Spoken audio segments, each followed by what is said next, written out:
ఒకసారి అందరూ కలిపి దేవుని స్తోత్రం చెప్దామండి. మీ మనసులన్నీ ఎక్కడెక్కడో ఉన్నాయి కదా, అందరం కలిసి గట్టిగా చెప్తాం. రాజాని భవనములో రేయి పగలు ఏచియుందును. యేసు రాజాని భవనములో రేయి పగలు ఏచియుందును. స్తుతించి ఆనందింతును. నా చేతలు మరచెదను. నిన్నే స్తుతించి ఆనందింతును.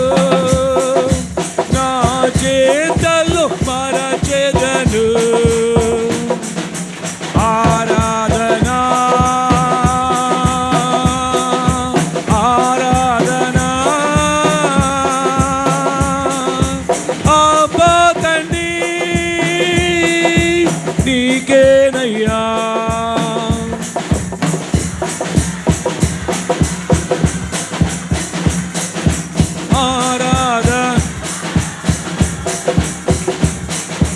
అబ్బా తండ్రి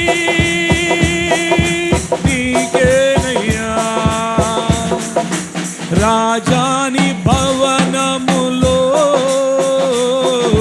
రేయి పగలు ఏచియుందును. యేసు రాజాని భవనములో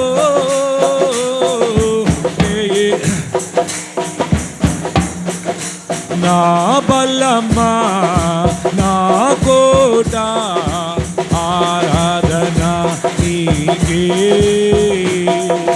నా బలమా నా కోట ఆరాధన నీకే. నా దుర్గమా ఆశ్రయమా ఆరాధన నీకే. నా దుర్గమా ఆశ్రయమా ఆరాధన నీకే. గ్లోరీ ఆరాధనా ఆరాధనా అమ్మా తండ్రి నీకేనయ్యా.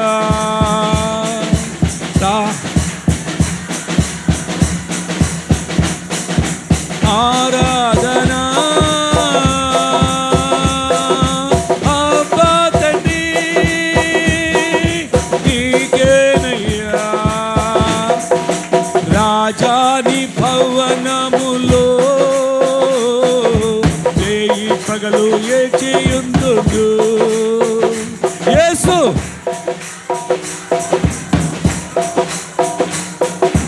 రేయి పగలు ఏచియుందును. నివాసించు యెహోవా ఎలోహిం ఆరాధన.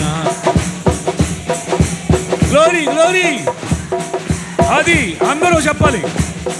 ఆమేన్.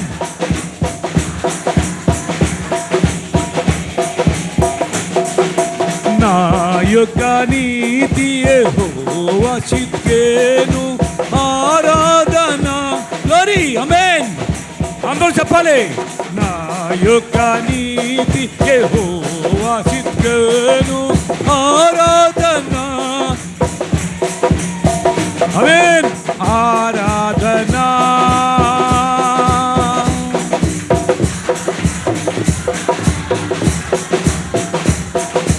అబ్బా తండ్రి నీకేనయ్యా. ఆరాధనా ఆరాధనా అబ్బా తండ్రి నీకేనయ్యా. రాజాని ముల్లో రేయి పగలు ఏచియుందును. యేసు రాజాని భవనములో రేయి పగలు ఏచియుందును. పరిశుద్ధ పరచు యెహోవా మికారి ఆరాధన నీకే. పరిశుద్ధ పరచు యెహోవా మికాడిస్ ఆరాధన రూపించు దైవం యెహోవా ఓషేను ఆరాధన నీకే రూపించు దైవం యెహోవా ఓషేను ఆరాధన నీకే గ్లోరీ ఆరాధనా ఆరాధనా అవ్వతని నీకేనయ్యా ఆరాధనా ఆరాధనా అవ్వతని నీకేనయ్యా ఆరాధనా స్తుతి ఆరాధనా ఆరాధనా స్తుతి ఆరాధనా ఆరాధనా స్తుతి ఆరాధనా ఆరాధనా స్తుతి ఆరాధనా ఆరాధనా స్తుతి ఆరాధనా ఆరాధనా స్తుతి ఆరాధనా ఆరాధనా స్తుతి ఆరాధనా ఆరాధనా స్తుతి ఆరాధనా ఆరాధనా స్తుతి ఆరాధనా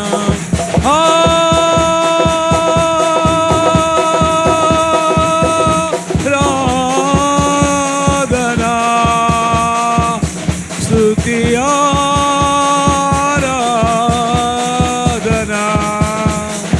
ఆరాధనా స్తుతి ఆరాధనా ఆరాధనా స్తుతి ఆరాధనా గ్లోరీ ఆమేన్ రోజే గ్లోరీస్ లార్డిస్ లోప్రకస్ గ్లోరీస్ లివర్స్ గ్లోరీస్ లోప్రెస్ గ్లోరీస్ లోటిస్ లోరీస్ లోరీస్ గ్లోరీస్ లోప్రకస్ గ్లోరీస్ నాటి లివర్స్ గ్లోటస్ ఓ ప్రకస్ గ్లోరీస్ నాటి స్తుతి ఆరాధనా ఆరాధనా స్తుతి ఆరాధనా ఆరాధనా స్తుతి ఆరాధనా ఆరాధనా స్తుతి ఆరాధనా ఆరాధనా స్తుతి ఆరాధనా ప్రార్థన చేసుకుందాం. అందరూ కళ్ళు మూసుకుందాం, ప్రార్థన చేద్దాం. ఒక్క నిమిషం ప్రార్థన చేద్దాం. అందరూ ఒక్క నిమిషం ప్రార్థన చేయండి. దయతో మౌనంగా ఉండొద్దండి. ఇంతవరకు మనం గంభీరంగా ఆరాధన చేశాం. ప్రభు సన్నిధి మనం అనుభవించాం. ఆయన పరిశుద్ధాత్మ మన మధ్య సంచారం చేస్తూ ఉన్నాడు. ఆయన సన్నిధి మనతో ఉంది. ఈ సమయంలో మనం ప్రార్థన చేద్దాం. ప్రభువా, నాతో మాట్లాడు నాయనా. అయ్యా, నీ మెలని స్వరం నాకు వినిపింపచేయి నాయన. నాకు ఏది కావాలో అయ్యా నీ దగ్గర ఉందయ్యా. నా అవసరత తీర్చువాడు నీవు అయ్యా. అయ్యా, నాతో మాట్లాడయ్యా, అందరితో మాట్లాడయ్యా. ప్రతి ఒక్కరు ప్రార్థన చేయండి. అవును, నువ్వే స్థితిలో వచ్చినా దేవుడిని తృప్తిపరిచి పంపించేవాడు. ఎలాంటి పరిస్థితుల్లో నీవున్నా ఆదరించి పంపించేవాడు. కృంగిన స్థితిలో నీవున్నా లేవనెత్తి పంపించేవాడు. కలవరతలో వచ్చి ఉన్నా ధైర్యపరిచి పంపించేవాడు. ఆయన వచ్చినట్లుగా నువ్వు వెళ్ళకూడదు. ఆయన నీ యొక్క జీవితంలో ఒక నూతన ఉద్యోగాన్ని దేవునికి ఇవ్వబోతున్నాడు. ఒక నూతన ఆశీర్వాదాన్ని దేవునికి ఇవ్వబోతున్నాడు. నూతనముగా నీకు స్వస్థపరిచి నేను పంపించబోతున్నాడు. నీ బ్రతుకులో గొప్ప కార్యం చేయబోతున్నాడు. విశ్వాసముతో అడిగింది పొందామని విశ్వాసముతో అడుగుదాం. ప్రభువా, నాతో మాట్లాడయ్యా. నువ్వు మాట్లాడితే నేను బ్రతుకుతాను.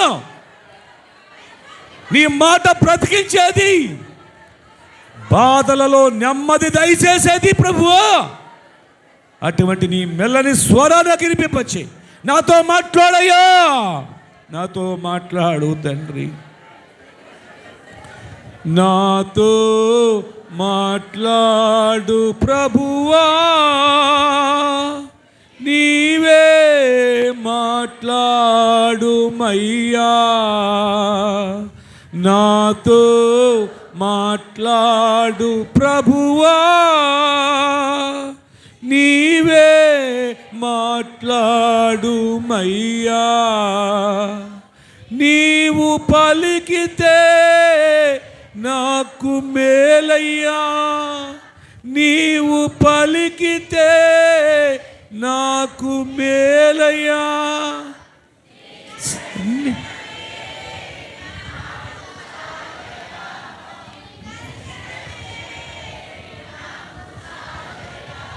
ప్రార్థన చేద్దాం.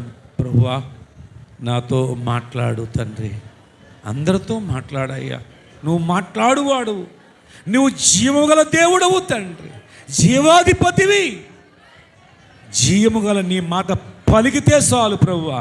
మృతుల్లో నుండి కూడా మృతుల్లోకి జీవం వెళ్ళి మనం బ్రతికించిందయ్యా. నువ్వు జీవాధిపతి, నీ మాట జీవము గలది. అటువంటి జీవం గలది నీ మాట ద్వారా నాతో మాట్లాడు, అందరితో మాట్లాడయ్యా. నువ్వు మాట్లాడితే మా బ్రతుకుల్లో కార్యాలు చూస్తాం. నువ్వు మాట్లాడితే మేము బ్రతుకుతామయ్యా. మీ మాట బ్రతికించేది, ఆదరించేది, స్వస్థపరిచేది, ధైర్యపరిచేది, బలపరిచేది. అటువంటి జీవము గల నీ మాట ద్వారా నాతో మాట్లాడు. నా మాటలు, నా ఆలోచనలన్నీ పక్కన పెట్టే ప్రభువా. నా మాటలు ఎవరికి ఉపయోగం కావు, మీ మాటలే మాకు ఉపయోగం. నీవు నిత్య జీవ మాటలు కలవాడు అయ్యా. అటువంటి మాటలను, ఆ నిత్య జీవపు మాటలు మాకు దయచేసి మాతో మాట్లాడి మహిమ తెచ్చుకోండి. నిలబడి నన్ను నీ సిలువ చాటు మరుగుపరిచి మహిమ పొందమని యేసు నామములో ప్రార్థన చేస్తున్నాను తండ్రి, ఆమేన్.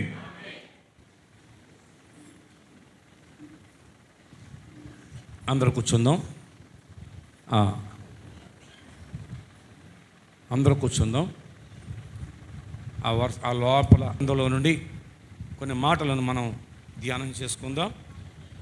కొరింథీయులకు రాసినటి మొదటి పత్రిక 16వ అధ్యాయము 13వ వచనం 14వ వచనం చదువుకుందాం. నిలకడగా ఉండుడి అమ్మా,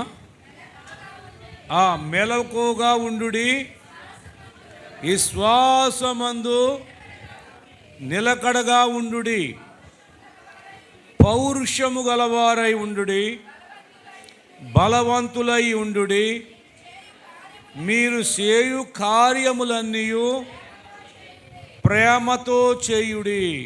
దేవుడు తన పరిశుద్ధ లేఖనాన్ని బట్టి మనలను ఆదరించునుగాక. ఆమేన్. హల్లెలూయా, హల్లెలూయా. బాబు మధ్యలో మరి తెచ్చారు మీరు, గబాబు ఒక వరుస వేసాడు, వేసేస్తే మీరు ఆలోచన చేయకూడదు. సరే, కాబట్టి మనము దేవుని మాటలు విందామండి. ప్రియ దేవుని బిడ్డలారా, అపోస్తలుడైన పౌలు గారు కొరింథీ సంఘానికి రాస్తూ ఈ ఒక్క వచనంలో ఏమండి 1-2 వచనాలు కదా ఇవి. కాబట్టి ఒక 5 మాటలు, చాలా ప్రాముఖ్యమైన మాటలు పెట్టాడు. అయితే ఒక్క మాట ఇందులో నుంచి మనం ధ్యానం చేసుకుందాం. అంటే యేసుక్రీస్తును ఆయన రక్షించబడిన తర్వాత ఆయన ప్రభు కొరకు సువార్త చేస్తూ పరిచర్య చేస్తూ ఉన్నప్పుడు రక్షించబడినటి సంఘమునకు ఆయన చెప్తున్న మాట ఏంటంటే, క్రీస్తునందు ఉన్నటి వారికి ఆయన చెప్తున్న మాట ఏంటంటే, పౌరుషము గలవారై ఉండండి. ఎలా ఉండాలి? పౌరుషము గలవారై ఉండాలి. భౌతిక సంబంధమైన పౌరుషం కాదు, ఆత్మ సంబంధమైన పౌరుషాన్ని మనం కలిగిన వారుగా ఉండాలి. ఎందుకనంటే ఒకప్పుడు దేవుని కాని దాన్ని దేవుడు అనుకున్నాం, దేవుడిని భ్రమపడి ఎంతో మన సమయాన్ని, మన ద్రవ్యాన్ని, మన బలాన్ని ఎంతో వేయిపరుచుకున్నాం. కానీ దేవుని మహాకృప మనకు ఈ గొప్ప రక్షణ దేవుడు మనకు కలగజేశాడు. జీవముగల దేవునికి మనం పిల్లలమై ఉన్నాం. ఆయన రక్తం చేత విమోచింపచేసి మనం రక్షించాడు. అందుచేత ప్రియమైన దేవుని బిడ్డలారా, ఆయన బిడ్డలైనటి మనం ఎలా ఉండాలని అపోస్తలుడైన పౌలు అదే రకంగా ఉన్నాడండి. ఆయన పట్టుకుని బంధించి సువార్త నిమిత్తం చెరసాలలో చేస్తే ఆయన అన్నాడు, నన్ను మీరు బంధించవచ్చు కానీ సువార్తను మీరు బంధించలేరు అన్నాడు. Praise lord. నన్ను హింసించవచ్చు కానీ సువార్త మీరు ఏం చేయలేరు అన్నాడు.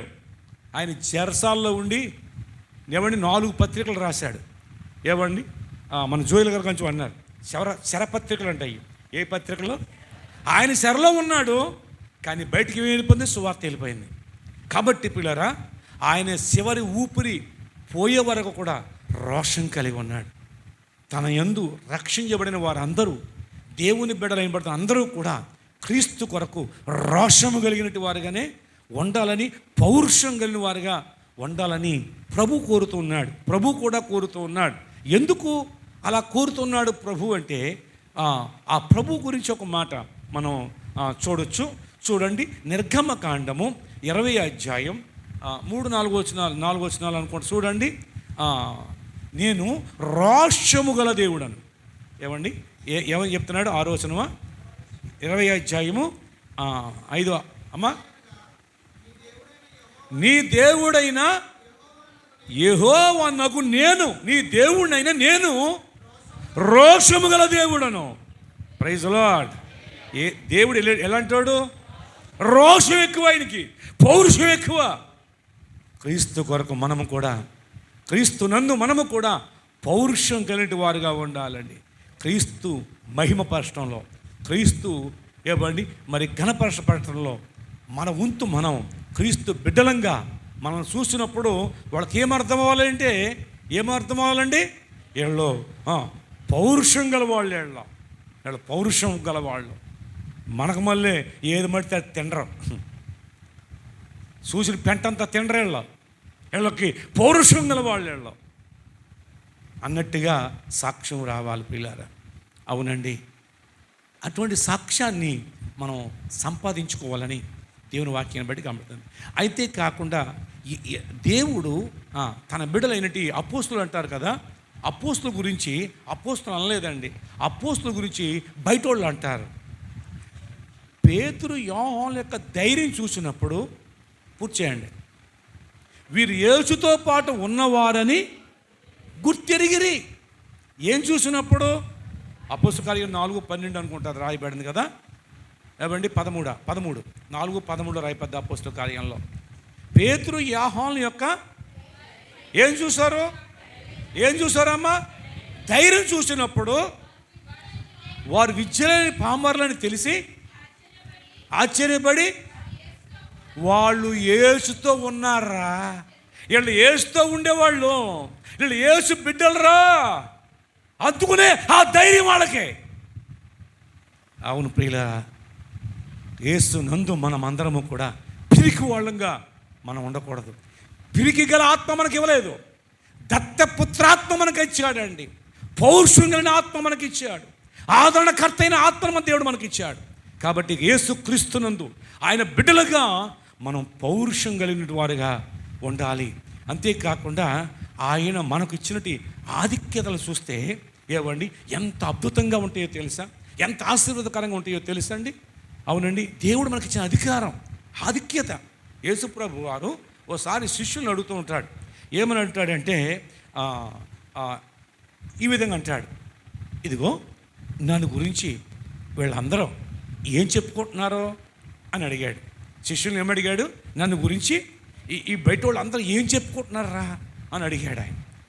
వాళ్ళు అన్నారు, కొందరేమో ఇర్మియా అనుకుంటున్నారయ్యా, కొందరేమో ఏలియా అనుకుంటున్నారయ్యా, కొందరేమో ప్రవక్తలలో ఒక్కడు అని చెప్పుకుంటున్నారయ్యా. సరే అలా చెప్పుకుంటున్నారా, మీరేం చెప్పుకుంటున్నారా అన్నాడు. ఏమండి వాళ్ళు చెప్పుకోవడం అలా ఉంచండి, మీరేం చెప్పుకుంటున్నారు? వెంటనే పేతురు అంటాడు, నీవు నిత్య జీవపు మాటలు గలవాడు అయ్యా అనగానే ప్రభు అంటాడు, అద్భుతం అండి. చూడండి 16 చదవండి. 16 చదవండి అన్నమాట. మత్తయి సువార్త, అది కూడా చెప్పాలా? మత్తయి సువార్త త్వరగా.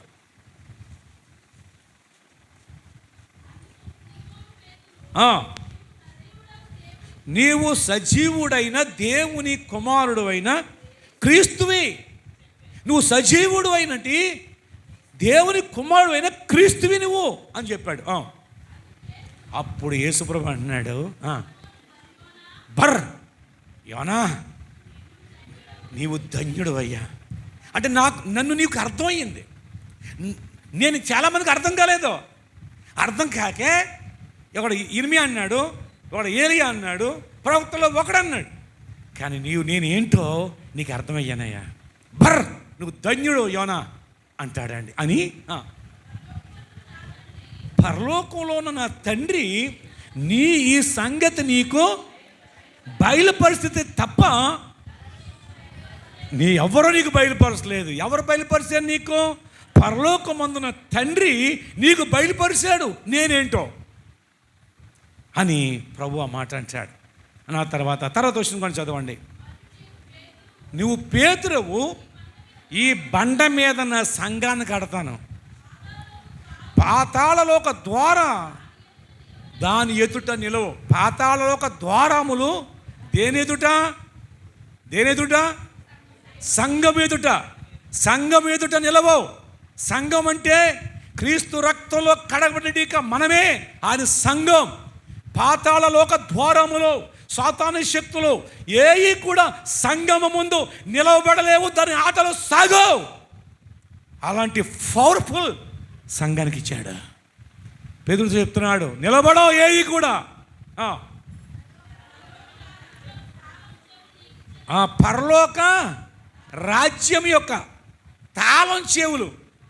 ఏం చెవులు ఇచ్చాడు? తాళం చెవులు నీకు ఇచ్చాను. నీవు భూలోకమందు దేన్ని బంధిస్తే పరలోకంలో నేను బంధించేస్తాను. నువ్వు భూలోకంలో దేన్ని ఇప్పుతావో పరలోకంలో నేను ఇప్పుతాను. అంటే అధికారం అంతా ఎవరికి ఇచ్చాడు? ఆయన బిడ్డలకు ఇచ్చాడండి. పిల్లారా, భూలోకంలో మనం ఏది బంధిస్తే పరలోకంలో నేను బంధించబడదు. ఏది విడిచిపెడతావో అది పరలోకంలో విడిచిపెడతాను నేను. తాళం చేయి నీదే. తాళం చేయి అంటే ఏంటి అర్థం? తాళం చేయి అంటే ఏంటి? తాళాన్ని ఇంకా మీ బాబు నీకు ఇవ్వలేదా అంటారు కదా. ఇంకా నమ్మకం కుదరలేదు, అందుకు ఇవ్వలేదు. తాళం చేతులు వచ్చినాయా? తాళం చేతులకు ఇచ్చేసారా? అవును, నమ్మకం కలిగింది, ఇచ్చాడు. తాళం చేయి అంటే అధికారం. తాళం చేయంటమ్మా, తాళం చేయాలంటే చాలా కొనుక్కొచ్చి తాళం చేతులు బయట అవి కాదు. అధికారం, ఇంటి యొక్క అధికారం అంతా కూడా ఇవ్వబడుతుంది. తాళం చేతులు అంటే దేవుని యొక్క సంఘం మీద, లేక దేవుని యొక్క రాజ్యం మీద. ఏమంటే దేవుడు ఏమిచ్చాడంటే అధికారం ఇచ్చేసాడండి. పేతురు గారికి తాళం చేతులు ఇచ్చేసాడు. నీ ఇష్టం, నువ్వు ఏది బంధిస్తావో అది బంధించేస్తాను, ఏది విడిచిపెడితే అంటే అర్థం ఏంటంటే తాళం చేతులు ఇచ్చారనుకోండి, నువ్వు ఎవరిని విడిచిపెడితే వాళ్ళు విడిచిపెట్టాయి, ఎవరినందులో అయితే వేసాయి. నాకు చెప్పక్కర్లేదు, నా పర్మిషన్ అక్కలేదు. ఏసేపుకి ఇచ్చాడు అలాగా. అధికారం అంతా ఏసేపుదే. ఏమండి తాళం చేతులు ఇచ్చేసాడు. ఏమండి ముద్ర ఉంగరం ఇచ్చేసాడు. నువ్వు ఏమంటే దాంట్లో వేసినా దాంట్లో తీసేసి నాకు చెప్పక్కర్లేదు. ఇక అధికారం నీదే. ఆ రోజున నేను ఊరికే రాజుని అంతే అన్నాడండి. ఊరికే రాజు. అధికారం అంతా ఏసేపుదే. ఈ రోజున అధికారం అంతా ఎవరికి ఇచ్చాడో తెలుసా? ప్రియ దేవుని బిడ్డలారా, తాళం చేయి ఇచ్చేశాడు. అధికారం అంతా ఎవరికి ఇచ్చాడో తెలుసా? ప్రభు ఆయన రక్తంలో కడగడం నీకు ఇచ్చాడు, నాకు ఇచ్చాడు. నీవు ఆయనకు బిడ్డగా, రోషం కలిగిన బిడ్డగా నువ్వేదైతే బంధిస్తావో అది బంధిస్తాడు పరలోకంలో. దాని గురించి ఒక మాట చెప్తాను చూడండి. అదే మత్తయి సువార్త 18వ అధ్యాయం 18వ వచనం కానీ చదువుదాం. భూమి మీద మీరు దేన్ని బంధిస్తారో అవి పరలోకమందు బంధించబడుతుంది. భూమి మీద దేన్ని ఇప్పుతారో పరలోకమందు ఇప్పబడుతుందని మీతో నిశ్చయముగా చెప్తున్నాను. మీలో ఇద్దరు చాలు. ఎంతమంది? ఇద్దరు కలిసి దేని గురించి అయితే ఏకీభవిస్తారో, ఇద్దరు కలిసి ఏకీభవిస్తారో పరలోకమున తండ్రి వలన వారు పొందుకుంటారు. యేసు నామములో ఇద్దరు ఏకీభవించి ప్రార్థిస్తే ఏదైతే మీరు అడుగుతారో అది పరలోకము నుండి ఇవ్వబడుతుంది మీకు. ఇంకా కిందకి. ఎందుకంటే 2-3 నా నామమున ఎక్కడ కూడి ఉంటారో, ఆయన నామములో కూడి ఉండడం. ఎక్కడ? ఆయన నామం పేరట 2-3 కూడి ఉంటారో అక్కడ నేను వారి మధ్యలో నేను ఉంటాను. ఈ మాట చెప్పినట్టు వాడు ఎవడండి? ప్రభు తప్ప. ఇవ్వండి, 200-300 మంది ఉండొచ్చు, 2-3 లక్షల మంది ఉండొచ్చు, 2-3 కోట్ల మంది ఉండొచ్చు, కానీ వాళ్ళ మధ్య దేవుడు ఉన్నాడా? లేదు. కానీ యేసు క్రీస్తు బిడ్డలకు ఉన్నటి గొప్ప నిరీక్షణ ఏంటంటే తెలుసా? 2-3 చాలు, మీ మధ్యలో నేను ఉంటాను. నా నామం పేరట కూడినప్పుడు నేనుంటాను మీ మధ్యలో. ఎంత అభయం ఇచ్చాడండి ప్రభు. అలాంటి యొక్క ప్రభు బిడ్డలుగా మనమండి రోషం కలిగినటువంటి వారుగా మనం ఉండొద్దా మరి? అవును ప్రియ దేవుని బిడ్డలారా, పరిశుద్ధ గ్రంథంలో మనం గమనిస్తే చూడండి. రాజులు మొదటి గ్రంథం 19వ అధ్యాయం. రాజులు మొదటి గ్రంథం 19వ అధ్యాయం 14వ వచనం కానీ చదువుదామండి. ఇశ్రాయేలు వారు నీ నిబంధన తోసేశారయ్యా, నీ బలిపీఠాలన్నీ పడగొట్టేశారయ్యా, హతం చేసేశారు, నీ ప్రవక్తలందరినీ హతం చేసేశారయ్యా. సైన్యములకు అధిపతికు దేవుడకు యెహోవానకు నేను మహారోషం. ఏ రోషం అంట? మామూలు రోషం కాదంట, మహారోషం కలిగి ఉన్నాడంట ఏలియా. ఎలా ఉన్నాడు అండి? మహారోషం. దేవుని కొరకు ఆయన మహారోషం కలిగి ఉన్నాడండి. మరి దేవుని బిడ్డలు ఎలాగ ఉండాలి? ఆయన కళ్ళ ముందే ఎంతోమంది ప్రవక్తలను చంపించేస్తుందండి యెజబెల్ రాణి రాజు కలిపి దేవుని యొక్క సేవకులను పడుతున్న వారందరినీ చంపేమని ఆర్డర్ ఇచ్చింది, ఆజ్ఞాపించింది. అధికారంతో ఆజ్ఞాపించిందండి. ఇప్పుడు ఆయన ప్రవక్తన పడుతున్నట్టు వారు అనేక మంది వారు ఏమవుతున్నారో తెలుసా? వారందరూ అడవిలోకి పారిపోతున్నారు. చాలామంది 100 మంది వరకు ఉపధ్య అంటే రాజుగారి యొక్క గృహ నిర్వాహకుడైన ఉపధ్య దాశాడు వాళ్ళని. చాలామంది అడవిలోకి పారిపోతున్నారు. అయితే ఏలియా అరణ్యులో ఉన్నాడు. వాళ్ళని అడుగుతున్నాడు, ఏంటి అడవిలోకి వస్తున్నారని మీరు? చంపించేస్తుందయ్యా, రాణి చంపించేస్తుంది, చంపిస్తుందా? వాళ్ళందరూ అడవిలోకి వెళ్తుంటే అడవిలోకి బయటకు వచ్చాడు. బయటకు వచ్చాడండి పిల్లారా. బయటకు వచ్చి సవాలు చేసి ఎదుర్కొన్నాడు. ఏమన్నా తెలుసా? ఏ విధంగా సవాలు చేశాడో తెలుసా అండి? ఎంత సవాలు చేశాడో తెలుసా? ఏంటి మీరు చేస్తున్నది? ఇదిగో యెహోవా దేవుడైతే ఆ దేవుణ్ణి ఆరాధించండి, బయలుదేవుడైతే బయలుదేవుడిని ఆరాధించండి, అంతేగాని మీరు చేస్తున్నది మంచిది కాదు. నేను ఇదిగో మీ ప్రవక్తలు ఎంతమంది ఉన్నారు రమ్మను, మీ పూజారులు ఎంతమంది ఉన్నారు రమ్మను. 400 మంది ఓ బ్యాచ్, 450 మంది. ఈ 2 బ్యాచ్లు కూడా ఎవరిని ఆరాధిస్తున్నారు? అశారాదేవిని, బయలుదేవతను. ఈ 2 దేవతలను తెచ్చింది ఇంటికాడి నుంచి, ఈ గృహదేవతను తెచ్చుకుంది రాణి. కాబట్టి వాళ్ళు పోషించడానికి 850 మందికి బత్యమిచ్చి జీతం ఇచ్చి వాళ్ళు పోషిస్తుందండి. అయితే ఇప్పుడు యెహోవా నామం పేరట బలిపీఠాలు లేకుండా పడగొట్టేస్తుంది. యెహోవా నామంలో ఉన్నటి భక్తులందరినీ చంపించేస్తుంది. ఒక్కడు కూడా ఉండకూడదు ఇక్కడ, అంత విగ్రహాలతో నిండిపోవాలి దేశం అనుకుంది. యెజబెల్ రాణి అలాంటి పరిస్థితుల మధ్య సవాలు ఇచ్చినాడు. ఎవడ దేవుడైతే చూద్దాం, బయలు దేవుడిని రుజుపిస్తే నా తల నరికేమన్నాడు. నా తల నరికేచ్చు. యెహోవా దేవుడిని నేను రుజువు చేస్తే ఇదిగో ఈ 850 మంది ఈ పూజారులందరినీ నేను నరికి పాడేస్తానన్నాడు. రాజుగారు అనుకున్నాడు, రాణి అనుకుంది, వీడు ఒక్కడు వీళ్ళేమో 850 మంది ఉన్నారు. ఎవరి బ్యాచ్ పెద్దదే? 850 మంది ఉన్నారు. ఈడోళ్ళు ఏమవుతుంది? సరే రెడీ అన్నారండి.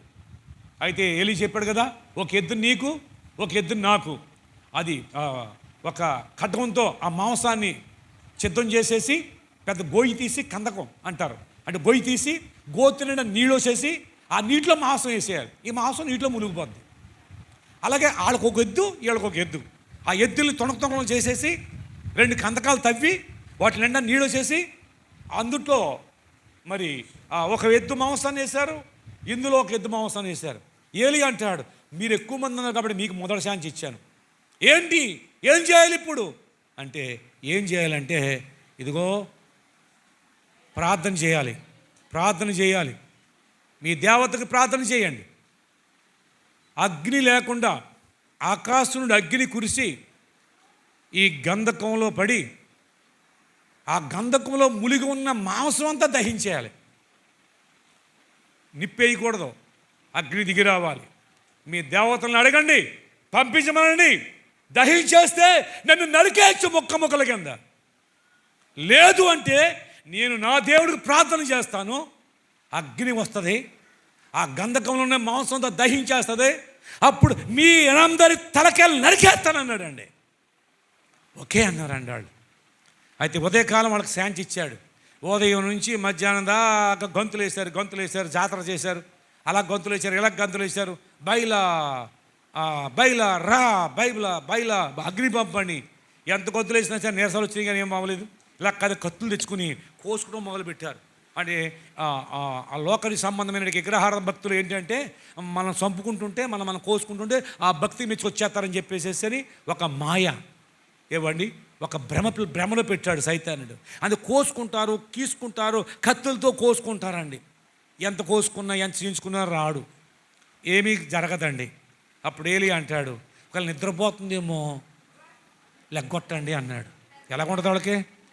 నిద్రపోతుందేమో పెద్దగా కేకలేయండి, లెక్తిదేమో ఒకవేళ ఆ మత్తులో నుంచి, ఒకవేళ బయలుదేరిందేమో, దారిలో ఉందేమో, దూరంగా ఉందేమో, గట్టిగా కేకలండి అంటున్నాడు అండి. వీళ్ళు అసలు ఉడికిపోయి ఉన్నారండి. ఉడికిపోయిన వాళ్ళు ఇంకా ఇలాగ అంటుల్లోకి ఇంక వాళ్ళకి నీరసాలు వచ్చేసి సాయంత్రం నైవేద్య సమయం అయిపోయిందండి. పొద్దు నుంచి యాక గొంతులే. ఎవడి జాతరలు అంటే ఏంటి, గొంతులు తప్ప ఏముంటుందండి అక్కడ? ఎవడి ఏదన్నా మహిమకరంగా ఏదైనా ఉంటుందా? ఏదే ఉండదు, గొంతులు అంతే, గొంతులు. అర్థమైందా? ఏం జరగలేదు. మీరు ప్రార్థన చేయన్నారండి.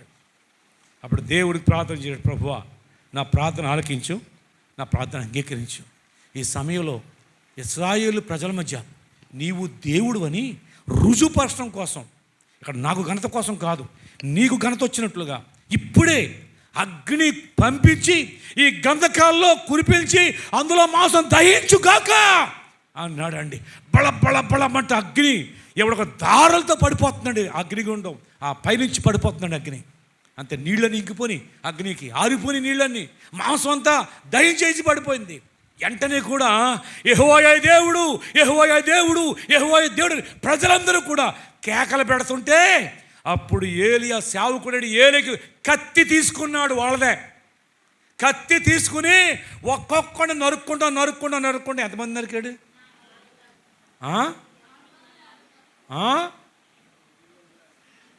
ఎంతమంది? అక్కడున్నట్టు యొక్క ఎంతమంది చెత్తపడ్డారో మొత్తం ఒక్కడిని మిగలకుండా మొత్తం నరికిపాడేసాడండి. తలకాయలు నరికేసాడండి. ఆ తలకాయలు నరికితే ఈవిడ తలకాయలు నరికినట్టు ఉందండి రాణిగారికి. రాణి ఏమైపోయింది?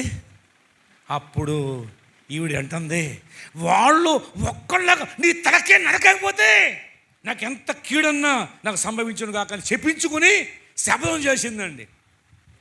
అయితే అక్కడి నుండి దైవజ్ఞుడు వెళ్ళిపోయాడు, దూరంగా పోయాడు. దాంతో ఎందుకు బాబు అని చెప్పేసి వెళ్ళిపోయాడు. అయితే అదంతా స్టోరీ చాలా అవుతుందండి. వెళ్ళిపోయిన తర్వాత ఒక స్థలంలో ఉన్నాడు.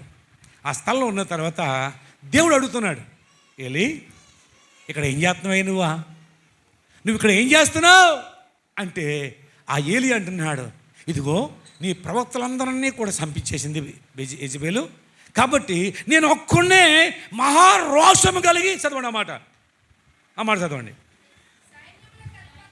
సైన్యములకు అధిపతియగు దేవుడు నాకు యెహోవా మహారోషం, మామూలు రోషం కాదు. ఏ రోషం ఉండాలండి దేవుడి బిడ్డలకే? ఏ ఉండాలండి? మహారోషం ఉండాలండి. మహారోషం కలిగి ఉండాలి. మహారోషం గలవాడనై నేను ఒక్కడనే మిగిలి ఉన్నాను, నేను ఒక్కడనే ఉన్నానయ్యా.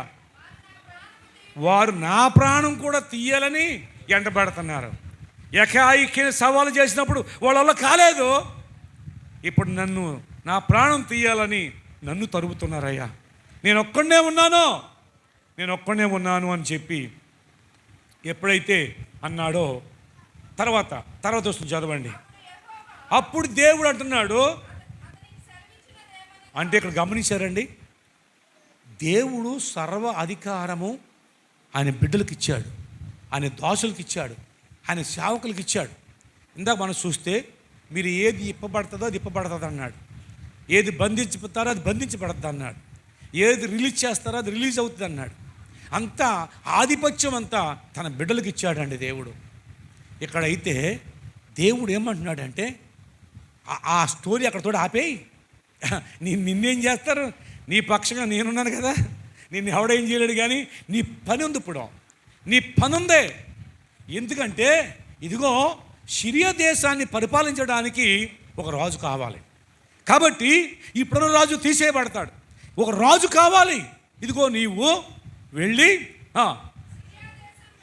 సిరియా దేశం మీద అజాయేలను పడుతున్నట్టు ఇక ఒకడిని ఉన్నాడు, వాడికి పట్టాభిషేకం చేయాలి. ఏమండి, సిరియా దేశం, సిరియా అంటే ఎక్కడుందో తెలుసా? లెబానోను ఇవన్నీ ఉన్నాయి కదా, సిరియా, ఆ ఈజిప్ట్, ఆ చుట్టుపక్కల ప్రాంతాలు ఉన్నాయండి. ఇప్పటికీ సిరియా దేశం ఉందండి, అర్థమైందండి. ఆ సిరియా దేశం మీద రాజుగా ఉండినట్లుగా ఇదిగో అజాయేలుకి అభిషేకం చేయి, నువ్వు అజాయేలుకి అభిషేకం చేయి అన్నాడండి. తర్వాత ఇశ్రాయేల్ మీద రాజుగా ఉండడానికి యెహూ, చదవమ్మా, నింషీ కుమారుడైనటి యెహూకు అభిషేకం చేయి, పట్టాభిషేకం చేయి. అంతేకాదు, నువ్వు చాలా పెద్ద వయసు వచ్చేసింది, నీ తర్వాత ఈ పని అంటే కొనసాగటానికి, నీ తర్వాత ఈ పరిచర్య కొనసాగటానికి ఇదిగో సాపాతు కుమారుడైనటి ఎలీషా ఉన్నాడు, అతనికి అభిషేకం చేయి. ముగ్గురికి అభిషేకం చేయమంటున్నాడండి. ఎవరికి?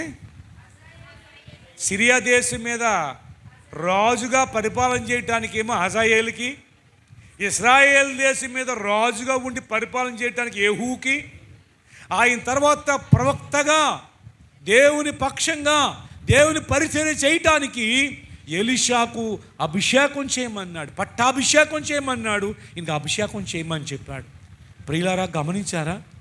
దేవుడు ఎవరిని ఎన్నుకుంటాడో వాడే రాజు అవుతాడు, దేవుడు ఎవరిని ఎన్నుకుంటాడో వాడే ప్రధాని అవుతాడు, దేవుడు ఎవరిని ఎన్నుకుంటాడో వాడే సీఎం అవుతాడు, దేవుడు ఎవరిని ఎన్నుకుంటాడో వాడే ఎమ్మెల్యే అవుతాడు, దేవుడు ఎవరు ఎన్నుకుంటాడో వాడే ప్రెసిడెంట్ అవుతాడు, దేవుడు ఎవరిని ఎంపిక చేస్తే వాడే. అయితే దేవుని బిడ్డలు ఏం చేయాలి? ప్రార్థన చేస్తున్నాం, ఇంకేం చేయాలి? ఎవడికి వెయ్యాలి ఓటు? ఎవడెక్కితే ఆడుగా, అదేదో వినపడుతుంది. ఎవరెక్కితే ఆడుగా? ఓటు ఇచ్చినోడుగా, 2 ఇచ్చినోడుగా, 3 ఇచ్చినోడుగా? 3 ఏళ్ళు జీవిస్తున్నారేంటి మరి? ఏవండి, అమ్ముడు పోకండి అని చెప్పాను. మనం రోషం ఉండాలండి. ఒరేయ్, వాడు దేవుడి బిడ్డలు, ఇచ్చుకోర్రా, ఇచ్చుకోరాలా? ఆ సాక్ష్యం ఉందా నీ ఇంటికి? నీ ఇంటికాడ ఉండాలండి సాక్ష్యం. నీ గుమ్మానికి ఒత్తులోకి అమ్మో వీళ్ళు ఇచ్చుకోరు. ఎందుకునంటే కక్కుర్తే. ఏవండి, మనలను వాళ్ళు ఏం చేస్తున్నారో తెలుసా? బానిసలుగా చేస్తున్నారు. రోషం తెచ్చుకోండి, ప్రార్థన చేయండి. దేవా, నువ్వు ఎవరిని ఎంపిక చేసావు అడగండి, చెప్తాడు, నీకు బయలుపడతాడు ఆయన. వాడికి వేసాడు, నేను తెలియ వాడు వీడని నేను చెప్పను. నేను దేవుడికి దృష్టిలో ఉంది ఏ రాజ్యానికి ఎవడు రాజు ఉండాలో, ఏ దేశాన్ని ఎవరు పరిపాలన చేయాలో, ప్రపంచం అంతా కూడా ఆయన చేతిలో ఉందండి. రాజ్యాలైనా రాజులైనా ఆయన చేతిలో ఉంది. అవి మన ప్రార్థన మీద ఆధారపడి ఉన్నాయి. ప్రైజ్ లార్డ్, హల్లెలూయా. అవునండి, నువ్వు ఏకీభవించి ఏది వదులుతావో, ఏది ఆజ్ఞాపిస్తావో ఆమేన్ అంటాను నేను.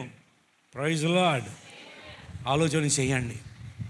దేవుని ప్రజలకు ఎవరొస్తే క్షేమంగా ఉంటుంది, ఎవరొస్తే సువార్తకు ఆటంకం లేకుండా ఉంటుంది, ఎవడొస్తే అడ్డెడతాడో, ఎవడొస్తే దేవుని బిడ్డను హింసిస్తాడో పాతాళలోకం తొక్కండి. అవును ప్రియులారా, ఎవడు వస్తే సపోర్ట్గా ఉంటుందో వాడిని లేవనెత్తండి ప్రియులారా. వాళ్ళ గురించి ప్రార్థన చేయండి. నేను పేరు చెప్పను, ఆల్రెడీ 70% మీలో అర్థమైపోయింది. దేవునికి మహిమ కలుగును గాక. మనుషులు కాదు, మనుషులు చూసి కాదు, కులం చూసి ఓటు వేయకూడదండి. కులం కాదు ముఖ్యం. ఇప్పుడు కులం మీద పడి చచ్చిపోతున్నారు. ఏమంటే రామ ముందులా పిక్కు తింటున్నారు, కులం అని చెప్పేసి. ఏమంటే వాళ్ళ మధ్య వీళ్ళ మధ్య గొడవలు పెట్టేస్తున్నారండి. మాది గొప్పదని, మాది గొప్పదని.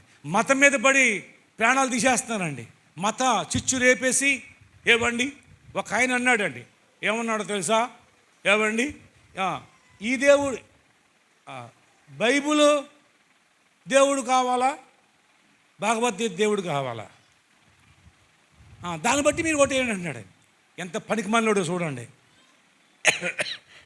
గమనించండి పిల్లారా, దేవుడు ఒక్కొక్కరిని పాతాళలోకం దొక్కుతాడు. దేవునికి విరోధంగా ఎవడు రూపించిన ఆయుధము వర్దెలదా. అవును పిల్లారా, ఎవరితోడని పెట్టుకో, కానీ యేసు ప్రభుతో మాత్రం పెట్టుకోకూడదు. ఎందుకని? ఎవరితోడని పెట్టుకోవచ్చు, ఎవరితో పెట్టుకోకూడదు. యేసు ప్రభుతో పెట్టుకున్నావా పాతాళలోకంలో కూడా పుట్టుకథలు ఉండవు. ఇక్కడే కాదండి, అలా పెట్టుకున్న వాళ్ళ పరిస్థితి అయిపోయింది. అలా పెట్టుకున్న వారి పరిస్థితి అయిపోయింది. ఒకసారి కేశవరంలో అక్కడ ఒక చిన్న పాకిని వేసాం, పాకేసాం, ప్రార్థన చేసాం, మేము వచ్చేసాం. తర్వాత పెద్ద తగు పెట్టేసి ఆ ఊరులందరూ కూడా చాలామంది ఇది పీకేయండి అని చెప్పేసేసి అని చాలా మరి గొడవ చేశారు. అక్కడ గొడవ చేస్తే అందుట్లో చాలామంది సంతకాలు పెట్టారు. ఆ ఊరు ప్రెసిడెంట్ గారు, పాత ప్రెసిడెంట్ గారు, అంతకుముందు ప్రెసిడెంట్ గారు, మొత్తం అందరూ ఏకమైపోయారు. అన్ని పార్టీలు ఏకమైపోయినాయి. దేవునికి విరోధంగా అన్ని పార్టీలు ఏకమవుతాయి కొన్నిసార్లు, చాలా విషాదకరం. ఏకమైనవి. అప్పుడు ఒరే పీకేండి రా అన్నారట. అప్పుడు అందులో ఒక ఆయన అన్నారు, పేరు చెప్పను కానీ ఆయన అన్నాడు, ఆయన ఏమన్నాడంటే, ఒరే మీరు ఎవరితోటైనా పెట్టుకోండి కానీ యేసు ప్రభుత్వం పెట్టుకుంటే పుట్టకొత్తలు ఉండవు అన్నాడట. అన్యుడే.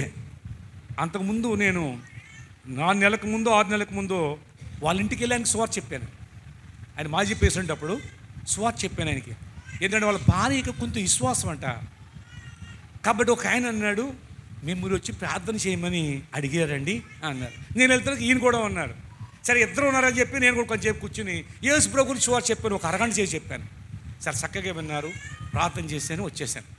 అది జరిగిన తర్వాత ఒక 6 నెలలకో మరి సంవత్సరానికో మొత్తం మీద ఇది జరిగింది. ఆయన అన్నాడు, పుట్టగతులు ఉండవు. నేను చెప్తున్నాను ఎవరితోడని పెట్టుకోండి, యేసు ప్రభుతో పెట్టుకుంటే ఏముండవు అని చెప్పి లేచిపోయాడు. అందరూ లేచి వెళ్ళిపోయారు. అంతే. మా ఆరాధన అలాగే కొనసాగిపోయింది. మా జోలికి ఎవరు రాలేదు, ఒక తాటకు కూడా పీకలేదు. ప్రైజ్ లార్డ్, హల్లెలూయా. యమాయేమీలందరూ కూడా అక్కడ మీటింగ్ చేశారు పిల్లారా. కనుక ప్రియ దేని పిల్లారా, ఎందుకనంటే యేసుక్రీస్తు అంత పవర్ఫుల్, అంత రోషం గలవాడండి. కాబట్టి ఆయన బిడ్డలేంటి, మనం ఏది శాసిస్తే అది ఆమేనంటాడు ఆయన. ఏదైతే ఏమండి మరి అడుగుతామో అది ఆమేనంటాడు ఆయన. ఆ సర్వ అధికారం ఇచ్చాడు. తాళంచి అక్కడ పేతురికి ఇచ్చాడు. కానీ అంతకుముందు చూస్తే ప్రియ దేవుని బిడ్డల తర్వాత చూస్తే 18వ అధ్యాయం చూస్తే 2-3 ఏకీభవిస్తే దేని బంధిస్తే పరలోకంలో బంధించేస్తానని చెప్పాడు.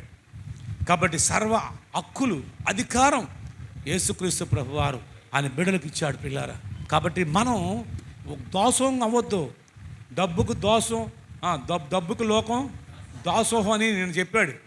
విశ్వాస గారికి జ్ఞాపం చేశారు, ఆయన లేరు, బయటికి పంపించాను. కాబట్టి పిల్లరా గమనిస్తే డబ్బుకు అమ్ముడుపోవద్దు. నేను చెప్పాను. కొంతమంది స్పందించి కొంతమంది నన్ను వెంటనే కలిశారు. ఎవరిని దేవుడు మాతో మాట్లాడాడు అని కొంతమంది అన్నారు. ఫోన్ చేసి అన్నారు, మేము తద్దిద్దులో ఉన్నాం కానీ చాలా మాకు దేవుడు మాతో మాట్లాడాడండి, మేము కట్టుబడి ఉంటాం అన్నట్టుగా మరికొంతమంది ఫోన్ చేసి నాకు చెప్పడం జరిగింది. అన్నాడు. నేను అనుకున్నాను కొంతమంది బాధపడతారేమో అని అనుకున్నాను. కానీ కొంతమంది బాధపడడం తర్వాత ప్రభువు మెచ్చుకోవాలి. ప్రభు రోష కలవాడు. ప్రతి ఒక్కరిలో కూడా అటువంటి రోషం ఉండాలండి. ప్రతి ఒక్కరూ కూడా. అవునండి, ఇది సమయం వచ్చింది. దేవుని మహిమపరిచే సమయం ఇది. దేవునికి ప్రత్యేకత తెలియపరిచే సమయం. దేవుని బిడ్డలు ఎటువంటి రోషంగా ఉంటారో తెలియపరిచే సమయం. వచ్చిన వారు అందరినీ గౌరవించండి. ఒక మాట చెప్పండి, మేము దేవుణ్ణి నమ్ముకున్నాం, మేము అమ్ముకోం, ఓటు అమ్ముకోం. నేను చెప్పాను, ఓటు అమ్ముకుంటాం ఎంతో. ఒక వేశ్య శరీరం అమ్ముకుంటాం కూడా అంతే. ఆమె శరీరం అమ్ముకుంది, కానీ మనము మనస్సాక్షిని అమ్ముకుంటున్నాం. ఈ మనస్సాక్షి చాలా విలువైంది. మనస్సాక్షి చచ్చిపోయిన తర్వాత మనం ఉన్న ఒకటే పోయిన ఒకటే. అర్థమైందా? మనస్సాక్షి అనేది అంత విలువైంది. యేసుప్రభు కూడా, దేవుడు కూడా మనస్సాక్షిని బట్టి తీర్పు తీర్చేటాడని చెప్పాడు. అంటే పూర్వ దినాల్లో మనస్సాక్షి యుగం అది. మన మనస్సాక్షి మన మీద నేరారోపణ, దోషారోపణ చేయకున్నట్లుగా మనం కాపాడుకోవాలి. అవును ప్రియ దేవుని బిడ్డలారా, గమనించండి. బైబిల్ ఏం చెప్తుందో తెలుసా? ఎవరి బైబిల్ ఏం తెచ్చిందో తెలుసా? ఆజ్ఞలన్నీ మోషేకి ఎన్ని ఆజ్ఞలు ఇచ్చాడు? 10 ఆజ్ఞలు ఇచ్చాడు. అందుట్లో శివరాజ్ఞ అని చెప్తారా? ఇంకా అక్కడ పెద్ద పెద్ద ఆజ్ఞది. ఎద్దునైనా, గాడిదైనా, భార్యనైనా, ఇల్లునైనా ఏది ఆశించకూడదు. నీ పొరుగు వానిదగు దేనిని నువ్వు, మరి నీది కాదు కదా, నీది కాదు, నువ్వు ఎందుకు ఇచ్చుకుంటావు డబ్బులు? ఏవండి, ఇది పాపం కాదా? దేవుని దృష్టిలో యాసదారులు అవరా? నువ్వు పరలోకం వెళ్తావా? ఏవండి, వెళ్తావా పరలోకం? ఓటు అమ్ముకుని పరలోకం వెళ్తామా? అది యాసదారునండి. ప్రభు అన్నాడు, వేశ్యుల కంటే పరలోకం దొరుకుతుందంట. ఎందుకంటే పశ్చాత్తపడతారు, అయ్యో మేము చేసింది తప్పు అని చెప్పి. యాసదారులు మాత్రం పరలోక రాజ్యం లేదన్నాడు యేసుప్రభు. యాసదారులు ఎవరు? ఆనాడు శాస్త్రులు పరిచయం ఉద్దేశించి చెప్పాడు. ఈ రోజున ఎవరు యాసదారులు అంటే, ఆదివారం ప్రార్థనకు వస్తున్నాం, బాప్తిని పొందేస్తాం, ఎవరి దేవుడికి కానుకలు ఇస్తాం, అని చేస్తాం, ఓటు అమ్మేసుకుంటాం. ఓటు అమ్ముకోవచ్చా? అది వ్యభిచారం కంటే గొప్ప పాపం కాదు అది. ప్రియా దేని బిడ్డ గమనించండి. చాలామంది ఏమంటారో తెలుసా? నువ్వు తీసుకుపోతావు, తీసుకొని కాళ్ళం మొలగనే మనకెందుకు? ప్రార్థన చేసి స్వతంత్రంగా దేవుడికి ప్రార్థన చేసి, అవును, ఎవరిని దేవుడు ఎంపిక చేశాడో నువ్వు ప్రార్థన చేస్తే, పక్షపాతం లేకుండా, కుల విపక్ష లేకుండా ప్రార్థన చేస్తే దేవుడు చెప్తాడు, ఇగో నేను ఎన్నుకోబోయేవాడిని వీడినేనని. వాడికి వేసాడు అంతే. అవును ప్రియా దేవుని బిడ్డలారా, అవునండి, మనము మాత్రం గమనించండి. ఏది మాయినప్పుడు నేను చెప్పాను చాలా. ఏమండి, మరి నా హృదయం చాలా మండింది. ఏమండి, ఎప్పుడు ఇలాగ ఉంటామా? యోహాను రాసిన 3వ పత్రిక చదివితే ఆడ అద్భుతమైన మాట చెప్తాడు. చూడండి, యోహాను పత్రిక 3వ పత్రిక చదవండి. అక్కడ యోహాను రాసినటి 3వ పత్రిక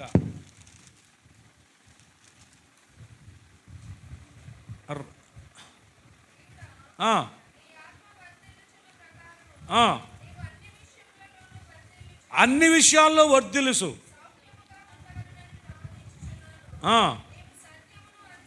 ఇదేని అనుసరించి, సత్యాన్ని అనుసరించి నడుచుకొని సున్నావని నీ సత్య ప్రవర్తన గూర్చి సాక్ష్యం చెప్పగా వింటిని. ఇక్కడ అన్నాడు, బహుగా సంతోషించాను, నా బిడ్డలు సత్యవంతులు ఉన్నారని, సత్యంగా నడుచుకుంటున్నారని, సత్యం కొరకు నిలబడ్డారని ఈ మాటలు నేను విన్నప్పుడు నేను బహుగా సంతోషించాను. మనం పరమ తండ్రి, మనం పరమదేవుడు, నీలో నా సత్యం కోసం ఆ సత్యాన్ని చూస్తాడు, సంతోషిస్తాడు. ఈ భూమి మీద ఆత్మీయ తండ్రి నేనేంటి ప్రతి ఒక్కరూ కూడా, ఏమండి, ఆత్మలకు తండ్రిగా ఉన్నట్టు వారు, ఆత్మలను రక్షణ నడిపించినట్టు వారు కూడా సంతోషించేది ఏదో తెలుసా? నువ్వు ఎక్కువ కానుకిస్తే కాదు, నువ్వు సత్యంగా నేను నిలబడితే సంతోషిస్తారు పిల్లారా. అవునండి, నేను చెప్పాను. అవునండి, ఎందుకనంటే బైబిల్ ఏమో తెలుసా అండి, పడుపు సొమ్ము అంట దేవుడికి కానుక వేయకూడదు అన్నారు. అలాగే ఓట్లు అమ్ముకున్న సొమ్ము కూడా కానుకలు వేయకూడదు చెప్పాను నేను అడగను. దాంతో ఇది సమానం. ఏమండి, పడుపు సొమ్ము ఎంత అయితే, ఏ విధంగా అయితే పాపమో, ఓట్లు అమ్ముకున్న డబ్బులు కూడా అదే పాపం అండి ప్రియులారా. కాబట్టి దేవుడికితో అది ఏమండి చాలా దేవుడు దహించే అగ్ని ఆయన. ఇంకా కనీసం అక్కడ నా పిల్లలు దేన్ని అనుసరిస్తున్నారు? సత్యాన్ని అనుసరించి నడుచుకుని సున్నారని వినుట కంటే నాకు అంతకంటే ఎక్కువైన సంతోషం ఏమీ లేదు నాకు.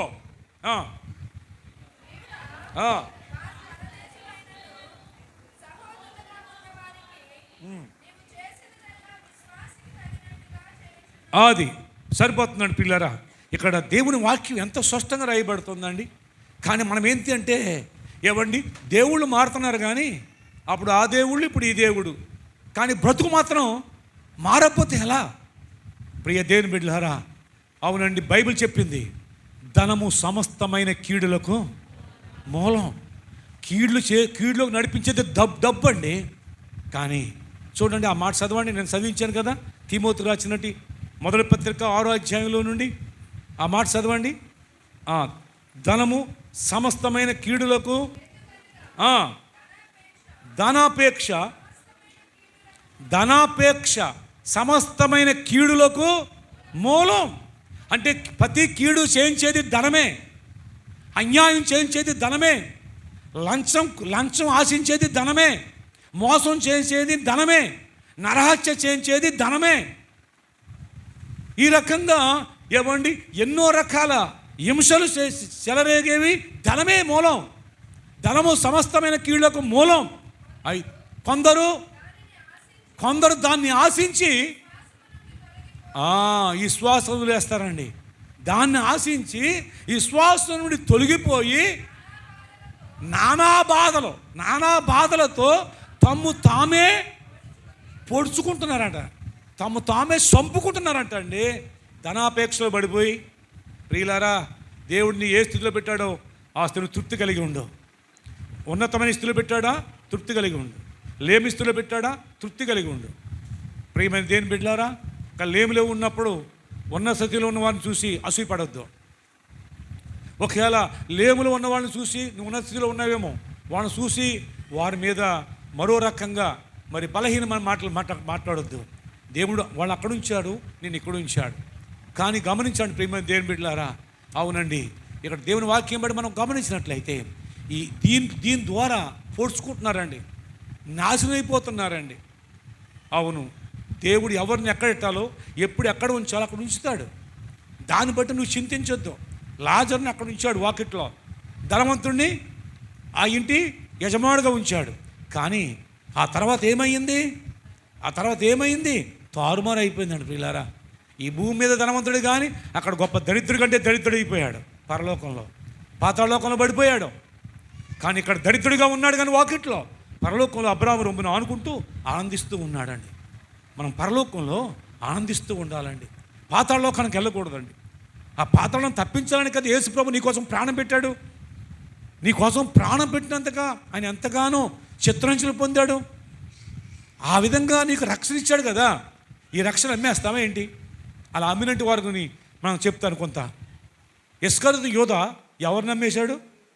దేనికి అమ్మేశాడు? డబ్బులకు అమ్మేశాడు. 30 ఎండిన నాణాలు, అంటే ఆ రోజుల్లో డబ్బులకు బదులుగా ఆ విధంగా మరి ఎండిన ఇచ్చేవారు. డబ్బు కోసం యేసుని అమ్మేశాడండి. మనం డబ్బు కోసం ఓటుని అమ్మేసినట్టుగా. పిల్లరా గమనించండి, యేసుని అమ్మేసినాడు. ఆ డబ్బుతో ఏం చేశాడండి? ఆ డబ్బులు ఇసిరి పాడేశాడు. వెనకాల వాళ్ళు కొన్నారు పొలం. ఈ డబ్బులు మాకు వద్దు అని ఇచ్చిన వాళ్ళకి ఇచ్చేస్తుంటే ఆయన రక్తం చెందిన డబ్బులు మాకు వద్దు అంటున్నారు వాళ్ళు. ఉరి పెట్టుకుని చచ్చిపోయాడండి. ఉరి పోసుకొని చచ్చిపోయాడు. దేవుని బిడ్డలు ఎలా ఉండాలో తెలుసా అండి?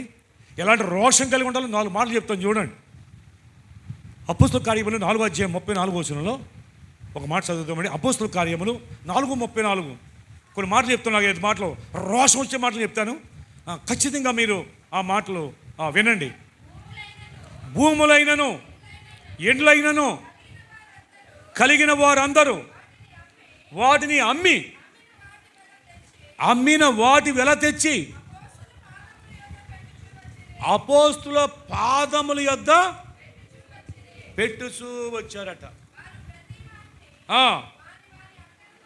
వాని అక్కర కొలి పంచిపెట్టు. ఆగమ్మ, ఏమండి, ఇక్కడ అపోస్తుల కాలంలో సువార్త భారంగా ఫలభరితంగా ప్రకటించబడుతున్నప్పుడు అక్కడ మారు మనసు పొందిన వాళ్ళు ఏం చేశారో తెలుసా?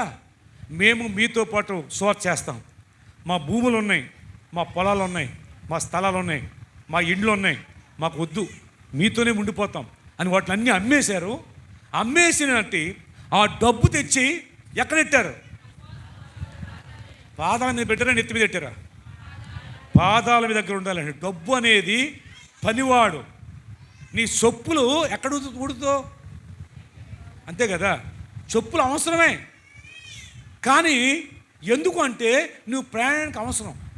డబ్బు అవసరమే, కానీ చెప్పు కాళ్ళు దగ్గర ఉండాలి, అది నెత్తి మీద రాకూడదు, పాతాళం దొక్కేద్దండి.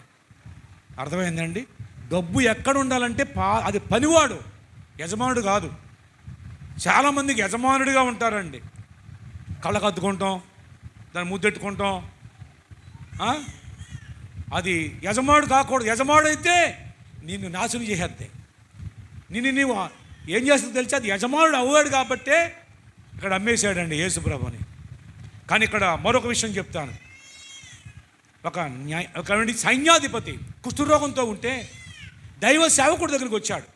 ఒక అమ్మాయి చెప్పిన మాటను బట్టి, నువ్వు బాగుపడతావురా, నీ కుష్ఠరోగం నుండి బాగుపడటానికి కారణం ఇదిగో దైవజనుడి దగ్గరికి వెళ్ళి సముద్రంలో ఉన్నాడంటే వచ్చాడు. వచ్చి తన సైన్యంతో వచ్చాడు. తన సైన్య సమూహంతో కొంత డబ్బు పట్టుకుని, కొంత బట్టలు పట్టుకుని, కొంత బంగారం పట్టుకుని, ఆయన కుష్ఠరోగి సైన్యాధిపతి సిరియా దేశానికి. అయితే ఆయన వచ్చి దైవజనుడు సముద్రంలో, అంటే దేవుని యొక్క ప్రజల మధ్య, దేవుని యొక్క ప్రజలకు ఇచ్చిన దేశంలో, ఈ సముద్రం అనే ప్రాంతంలో ఆయన దైవజనుడి యొక్క ఆ గుడారం దగ్గరకు వచ్చి నిలబడ్డాడండి. ఆయన నిలబడితే ఎంతమంది నిలబడతారు? ప్రధాని వస్తే ఎంతమంది నిలబడతారండి? ఒక సీఎం వస్తే ఎంతమంది నిలబడతారు? ఒక కలెక్టర్ వస్తే ఎంతమంది నిలబడతారు? అలాగే ఈయన సైన్యాధిపతి కాబట్టి రాజుగారికి ఇష్టమైన వాడు చాలామందిని పంపాడు సైన్యాన్ని. అక్కడ ఏదైనా అపాయం వస్తుందేమో అని అనుకోవడం దేనికో మొత్తం మీద నిలబడ్డాడు. ఆయన పక్కంటనే సైన్యాధిపతులతో పాటు, సైన్యాధిపతి కాబట్టి ఆయనతో ఎంతో గొప్ప సైన్యం నిలబడ్డారు, గొప్ప గొప్పవారు పక్కన నిలబడ్డారు. అయితే ఆ గుడారం ఉందండి, ఆ గుడారం ముందు నుంచి ఉన్నాడు. అలాగా లోన దైవజనుడు ప్రార్థన చేస్తున్నాడు. దైవజనుడు చెప్పారు, అయ్యా సిరియా దేశం నుండి నయమాను సైన్యాధిపతి వచ్చాడయ్యా మీకోసం. ఎందుకు? కుష్ఠరోగం ఉందంట, తమను బాగు చేయాలని, తమ చేత బాగు చేయించుకోవడానికి వచ్చాడండి. అంట్లోకి యోర్దాను నదులు 7 సార్లు స్నానం చేసి పొమ్మను అన్నాడండి. రాలేదు బయటికి అని ఒక దూత చేత, అంటే పనివాడి చేత కౌరు పంపించాడు. 7 సార్లు స్నానం చేసి పొమ్మను అన్నాడండి. వచ్చి 7 సార్లు యోర్దాను నదిలో మునిగి వెళ్ళమన్నారు, బాగవుతారట అన్నాడు. కోపం వచ్చేసిందండి, ఎర్రి కోపం వచ్చేసింది. అంత దూరం నుండి నేను సైన్యాధిపతిని అయి ఉండగా, ఎంత సైన్య బలముతో వస్తే, గుమ్మంకాడు ఉంటే కనీసం బయటకు వచ్చి ఆయన చెయ్య నా కుష్ఠరోగం మీద పెట్టి ఏదో ఆడిచ్చి బాగు చేస్తాడు నేను అనుకుంటే, ఎన్నో బహుమతులు తెచ్చాను, ఎంతో డబ్బు తెచ్చాను, బంగారం తెచ్చాను, అన్నీ ఇద్దరు నేను అనుకుంటే యోర్దాను నదులు ములగమంటాడు.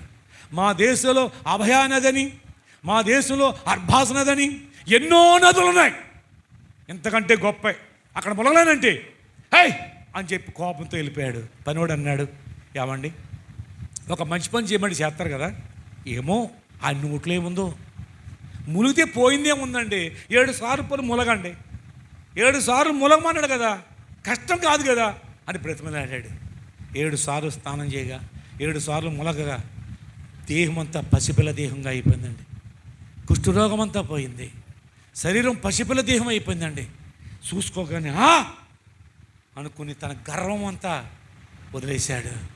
అయ్యో ఎంత అపార్థం చేసుకున్నాను, సేవకుడిని దైవజనుని ఎంత అపార్థం చేసుకున్నాను. ఆయన మాట కఠినంగా కనిపించింది, కానీ ఆయన మాటలో ఎంత గొప్ప ప్రభావం ఉన్నదో. అయ్యో ఎక్కడికి వెళ్ళినా, ఎన్ని దేశాలు తిరిగినా, ఎన్ని గుళ్ళకి వెళ్ళినా, ఎంతమంది దగ్గరికి వెళ్ళినా ఇది తగ్గదన్నారు. కానీ ఆయన చేయి నా మీద వేయకుండా మాట ద్వారా నన్ను బాగు చేశాడే. అని వెంటనే కూడా కృతజ్ఞత కలిగిన వాడై మొత్తం మళ్ళీ సైన్యమంతా తీసుకుని మళ్ళీ గుమ్మం కాడ నిలబెట్టి ఇప్పుడు చేతులు కట్టుకున్నాడు. ఇందాకేమో రోషంతో భీషం తిప్పుకుంటూ ఉన్నాడండి, నేను సైన్యాధిపతి. ఇప్పుడు ఎలాగ ఉన్నాడు అంటే ఒక ఏమండి కుక్క పిల్లలాగా అలా చేతులు కట్టుకుని ఆయన అంటున్నాడు. ఏమంటున్నాడండి అక్కడ ఆయన గుమ్మం కాడ కొంచెం ఏమంటున్నాడు అది కూడా చెప్పాలా అండి? 14 వచనం కాడి నుంచి 15 వచనం చదువమ్మా. 5వ అధ్యాయం. అమ్మో అంతసేపా? నేను చెప్తూ ఉండగానే చదవాలని చెప్పా కానీ నిన్న.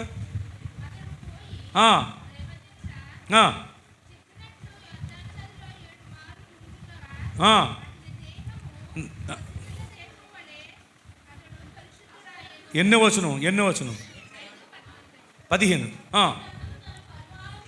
పరివారముతో దైవజనుడు దగ్గరకు వచ్చి ముందర నిలిచి చేతులు కట్టుకున్నాడు. చిత్తగించమయ్యా దయ చూపించయ్యా. ఇశ్రాయేలీయులలో ఉన్న దేవుడు తప్ప, అంటే మీరు నమ్మిన దేవుడు తప్ప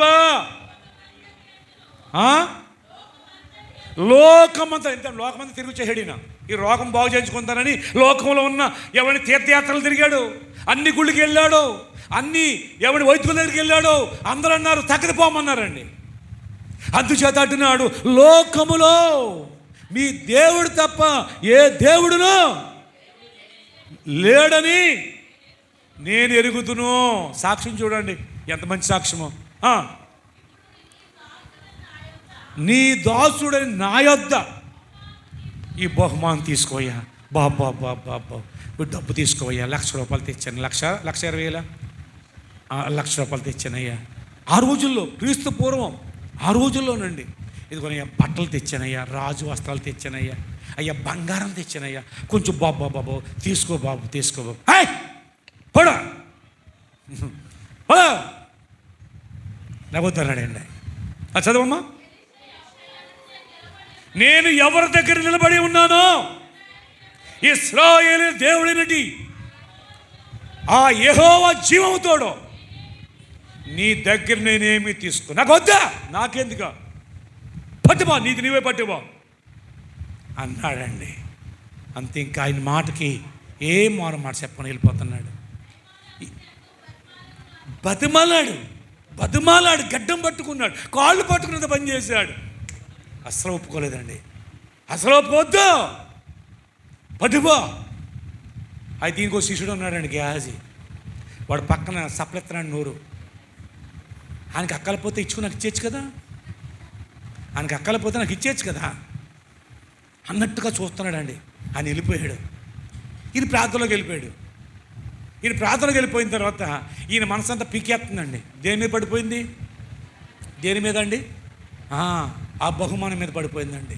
ఇంక ఈయన ప్రార్థన చేస్తున్నాడు. అప్పుడే గంటలు చేస్తాడు. ఈయన లెగడో అని పరుగు బయలుదేరాడు. అడ్డమడి ఆ కొండలంట, ఆ లోయలంట వెళ్ళి మొత్తం మీద ఆ రథాన్ని కలుసుకున్నాడండి. ఆ రథం వెనకాల పరిగెడుతున్నాడు. ఇప్పుడు వెంటనే తిరిగి చూశాడు నయమాన్. ఆపండి. ఏంటి ఆ సేవకుని శిష్యుడిలాగా ఉన్నాడు అని ఆయన రథం దిగి పాప ఆయన పరిగెత్తుకొచ్చాడు. ఏంటి బాబు ఇలాగొచ్చావు అంటే, ఏమి లేదయ్యా, మా యజమానుడు చేత మీ దగ్గరకు వర్తమానం పంపించాడు. ఏమి లేదు, ఒక మన్యంలో నుండి 2 శిష్యులు వచ్చారయ్యా. వాళ్ళకి పెడతానికి మా దగ్గర ఏమి లేదు, కొంచెం మీ దగ్గర ఏదైనా ఉంటే ఏమన్నాడు. ఎంత అవమానం అండి అని అడగగానే, అయ్యో మొత్తం ఇస్తానన్నానే, నీకేం కావాలి అని చెప్పి 2 మణుగులు ఎండిచ్చాడు, 2 దుస్తులు బట్టలు ఇచ్చాడు. అయితే ఈ 2 మణుగులు ఈ దుస్తులు పట్టుకెళ్ళాలంటే మొయ్యలేడు. 2 మనుషుల చేత నువ్వు నడుయ్యా, నీకు తెచ్చి పడతారని రథం అక్కడ ఆపేసి సైన్యమంతా ఆపేసి ఆ పనివాడు ద్వారా ఆ గేహాజీ ద్వారా 2 చేత పంపించాడండి. అతను చేసాడంటే మెట్ల దాకా వెళ్ళిన తర్వాత, ఇక్కడ ఉండండి లోనకు రాకండి అని గబగబ అక్కడ ఆ మెట్ల కింద పోయి తీసేసి అందులో అక్కడ పెట్టించేసేసి మీరు వెళ్ళిపోండి.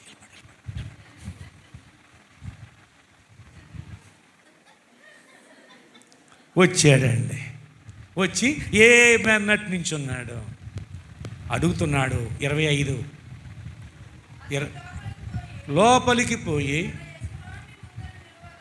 యజమానుడి ముందర నిలవగా ఎలీషా శిష్యుని చూశాడు. వాడిని చూసి, గెహాజీ నువ్వు ఎక్కడి నుంచి వచ్చావా? ఇప్పుడు దాకా ఎక్కడ లేవు, చూశాను. ఎక్కడి నుంచి వచ్చావు?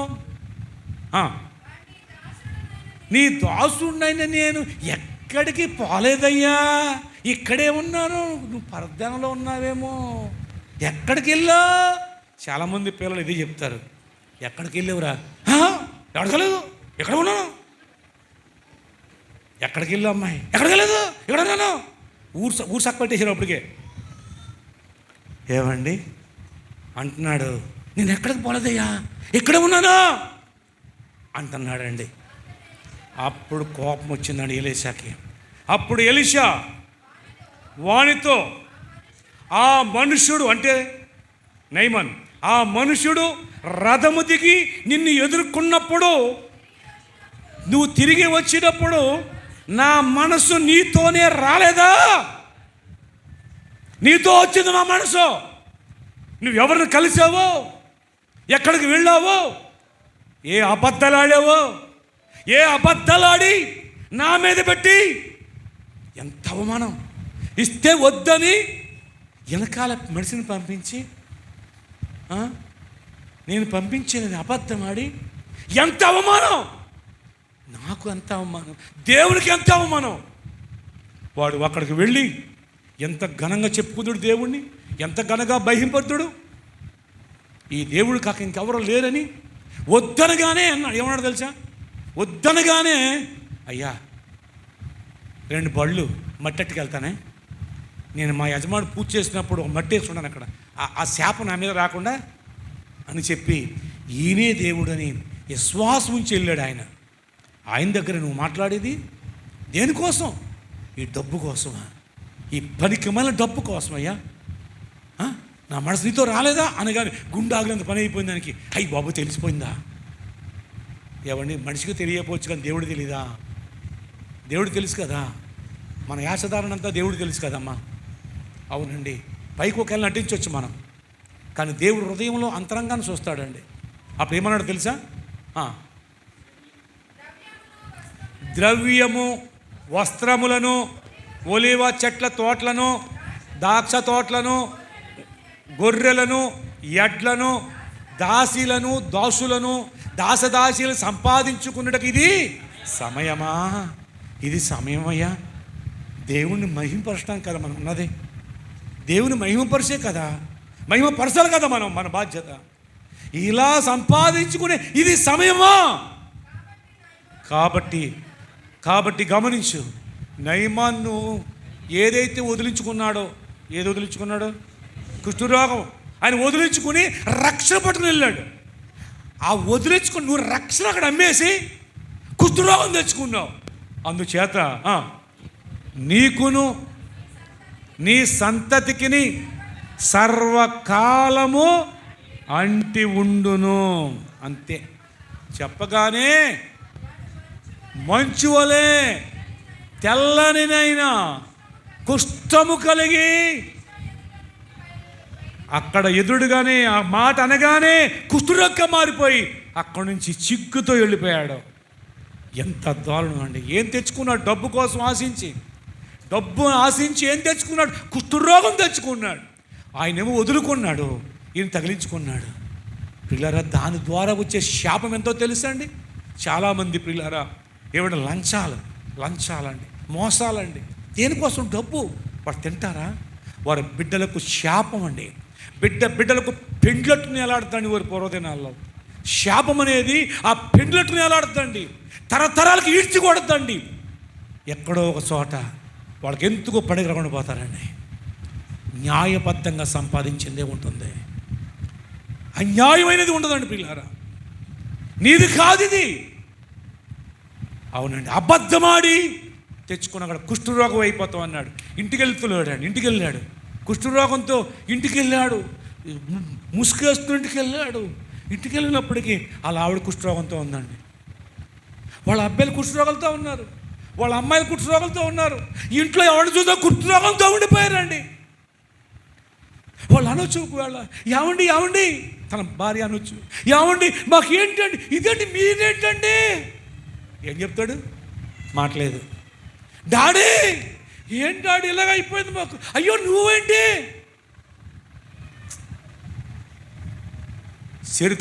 చరిత్ర ఈనులైపోయారండి.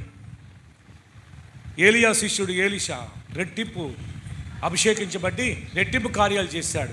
ఎలీషా శిష్యుడు గెహాజీ ఎలీషా కంటే రెట్టింపు బలము పొందిన వాడే, అభిషేకించబడిన వాడే రెట్టింపు కార్యాలు చేసినట్లుగా దేవుడు దీవితుడు. కానీ ఎంతకాలము ప్రభు ఆయనతో ఉండి ఏం సంపాదించుకున్నాడండి? చాలామంది ప్రభువులు ఉంటారు, ప్రభువులు సాగుతారు, ఏముండదండి చివరికి. ఎందుకో తెలుసా? వారు మారు మనసు లేదు కనుక, వారు మారు మనసు పొందలేదు కనుక, వారు బ్రతుకు మార్చుకోలేదు కనుక. అవును పిల్లారా, యాశదారులు వద్దండి. యాశదారులు పరలోక రాజ్యం లేదండి. అవునండి, ధనము సమస్తమైన కీడులకు మూలం పిల్లరా. అది ఆశించి ఏమైపోయారు తెలుసా? ఏవండి, చాలా భయంకరంగా నష్టపోయారండి. చూడండి, బైబిల్ గ్రంథంలో అపోస్తుల కార్యాలు 8వ అధ్యాయం 19వ వచనం చదవండి. 19 నుండి 21 దాకా చదవాలి. అది అంటే ఇక్కడ ఫిలిప్పు గారు సువార్త చేశాడు. సువార్త విని గాడి విద్యలు కలిగిన వాడు గాడి సిమోన్ ఉన్నాడు అక్కడ. వాడు కూడా అక్కడ ఉన్నటువంటి వాడు అందరితో పాటు బాప్తిజం పొందేశారండి. సువార్త ప్రకటించినప్పుడు ఎన్నో గొప్ప కార్యాలు అక్కడ దేవుడు జరిగించాడు. అయితే పేతురు గారు ఇంకా పెద్దలు వచ్చి ప్రార్థన చేసినప్పుడు వాళ్ళందరూ పరిశుద్ధాత్మ పొందుకున్నారు, ఒక్కడ తప్ప. ఎవడో గాడి సిమోను పరిశుద్ధాత్మ పొందలేదు, అందరూ పొందుకున్నారు. అప్పుడు అన్నీ ఏం చేశాడు తెలుసా?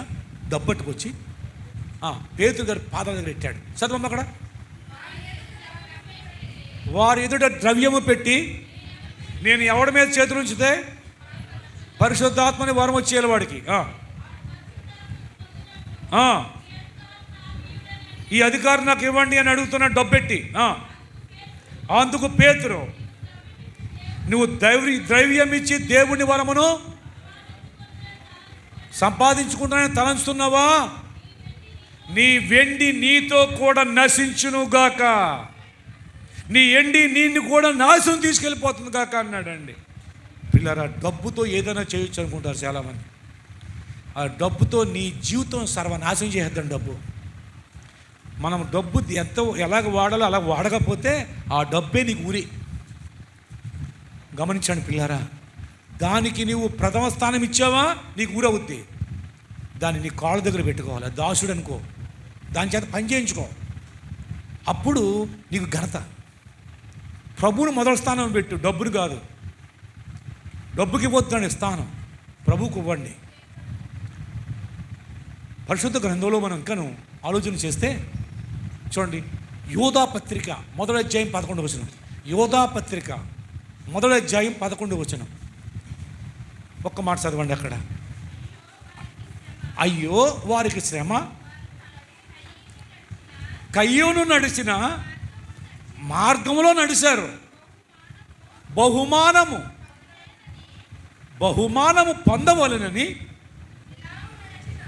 బిలాము నడిచిన తప్పు త్రోవలో అతురముగా పరిగెత్తాడంట. సరిపోద్దమ్మా. ఇక్కడికి గమనిస్తే ప్రియమైన దేవుని బిడ్డలారా, ఇక్కడ దేవుని వాక్యం చెప్తుందండి, డబ్బు కోసం బహుమానం కోసం ఆశించి చివరికి ఖడ్గం పాలైపోయాడండి. దైవజనుడైనా, విశ్వాసి అయినా, రాజు అయినా, ప్రవక్త అయినా అందరూ ఒకటే దేవుడి దృష్టిలో. కానీ నీవు ఏ స్థితిలో ఉన్నావో, ఏ స్థానంలో, ఆ స్థానం కాపాడుకో. దేవుడు నిన్ను పరిశుద్ధమైన జీవితాన్ని ఇచ్చాడు, పరిశుద్ధులైన యాజక సమూహంగా చేశాడు. నువ్వు దేవుని సొత్తు అన్నాడు, నువ్వు నా కుమార్తెవి, నా కుమారుడు అన్నావు. ఆయనకు తగినట్లుగా మనం జీవించాలి, ఆయనకు తగిన బిడ్డలుగా మనం ఉండాలి. మనం ఎవరు అంటే రాజు బిడ్డలం, రాజుకు తగిన బిడ్డలుగానే ఉండాలి. వీళ్ళారా, ఈ లోకంలో ఏమంటే రంగుల ప్రపంచం ఇది. ఏమండి, రకరకాల ఆకర్షణలకి ఆకర్షిస్తుందండి. పిల్లారా, మోసపోవద్దు. ఇదంతా ఒక మాయ. ఏంటిది? మాయ. ఈ మాయలో పడిపోవద్దండి. ప్రభు కొరకు నిలబడు. అందరూ తీసేసుకొని నువ్వు ఒక్కడు నిలబడు. బైబిల్ ఏం చెప్తుందో తెలుసా? ఒక్కడు ఎట్లు 1000 మందిని తరుమును, ఇద్దరు ఎట్లు 10,000 మందిని తరుముతారట. ఒక్కడు ఎంతమందిని తరుముతాడు? 1000 మందిని తరుముతాడట. ఇద్దరు 10,000 మందిని తరుముతారట. చూడు, ఒక్కడ నిలబెడితే 1000 మందిని తరిమినంత బలం వాడికి వస్తుందండి. ఇద్దరు కలిస్తే 10 పెరిగిపోద్దండి. ప్రభు కొరకు నువ్వు నిలబడు. ఒక్కడే అన్నాడు. 7,000 మంది ఉన్నారని చెప్పాడు ప్రభు ఏలియాతో. నిలబడ్డాడు కనుక దేవుడు అక్కడ రుజువుపరిచి అగ్ని కురిపించాడు ఒక్కడి కోసం. ఆ ఒక్కడి కోసం తన నామ మహింపరచాలని ఆశ కలిగి ఉన్నాడు కనుక అగ్ని కురిపించాడు. దేవుడు అక్కడ రుజువుపరుచుకున్నాడు. నువ్వు నిలబడు, నీ మూలంగా దేవుడు మహింపరచబడతాడు. అవును ప్రియమైన దేని బిడ్డలారా, డబ్బులు తెస్తారు, వాళ్ళ డ్యూటీ ప్రకారం వాళ్ళు తెస్తారు. నువ్వు చెప్పు, మేము ఓటేస్తామండి, వాళ్ళని ఏమనొద్దు. కానీ ప్రభువు ఒక మాట చెప్పు, మేము ప్రభువు నమ్ముకున్నామండి, మేము ఇదివరకు అలా తీసుకునే వాళ్ళం, ప్రభు వద్దు అన్నాడండి, ఇది తప్పు అన్నాడండి, అందుచేత మేము తీసుకోమండి, ఓటేస్తాం కానండి మేము తీసుకోమండి, ఏమనుకోవద్దు అది మంచిగానే చెప్పి పంపించండి, గర్వంతో వద్దు. అవును పిల్లలు, అప్పుడు వాళ్ళకి ఏమవుతుందో తెలుసా? ఈరోజు లేక ఇంకోసారి ఏమవుతుందో తెలుసా? వాళ్ళ దేవుడి బిడ్డలండి, వాళ్ళు దేవుడి బిడ్డలంటే వాళ్ళండి, వాళ్ళు దేవుడి బిడ్డలండి, మనలాగా ఆశించిన వాళ్ళకి ఏం లేకపోయినా సరే వారికి రోషం ఎక్కువ, వారు పౌరుషం ఎక్కువ, వారు యేసుప్రభు నమ్మారండి. అప్పుడు ఆలోచన వస్తుందండి, ఓహో యేసుప్రభు నమ్మితే అంత నిక్కర్షగా ఉంటారా, అంత పర్ఫెక్ట్గా ఉంటారా, అంత కరెక్ట్గా ఉంటారా? ఉంటారు. నిన్ను చూసి వాళ్ళు యేసుని నమ్ముతారు ఒక రోజున. అలాగే అది దేవుడికి మహిమ. నీ ద్వారా ఈ సమయంలో మహిమ రావాలంటే ఇది మంచి అవకాశం అండి. ఇలాంటి అవకాశం మరలా రావాలని చాలా టైం పడుతుంది. అవకాశం వచ్చినప్పుడు ఆయన మహిమపరచాలంతే.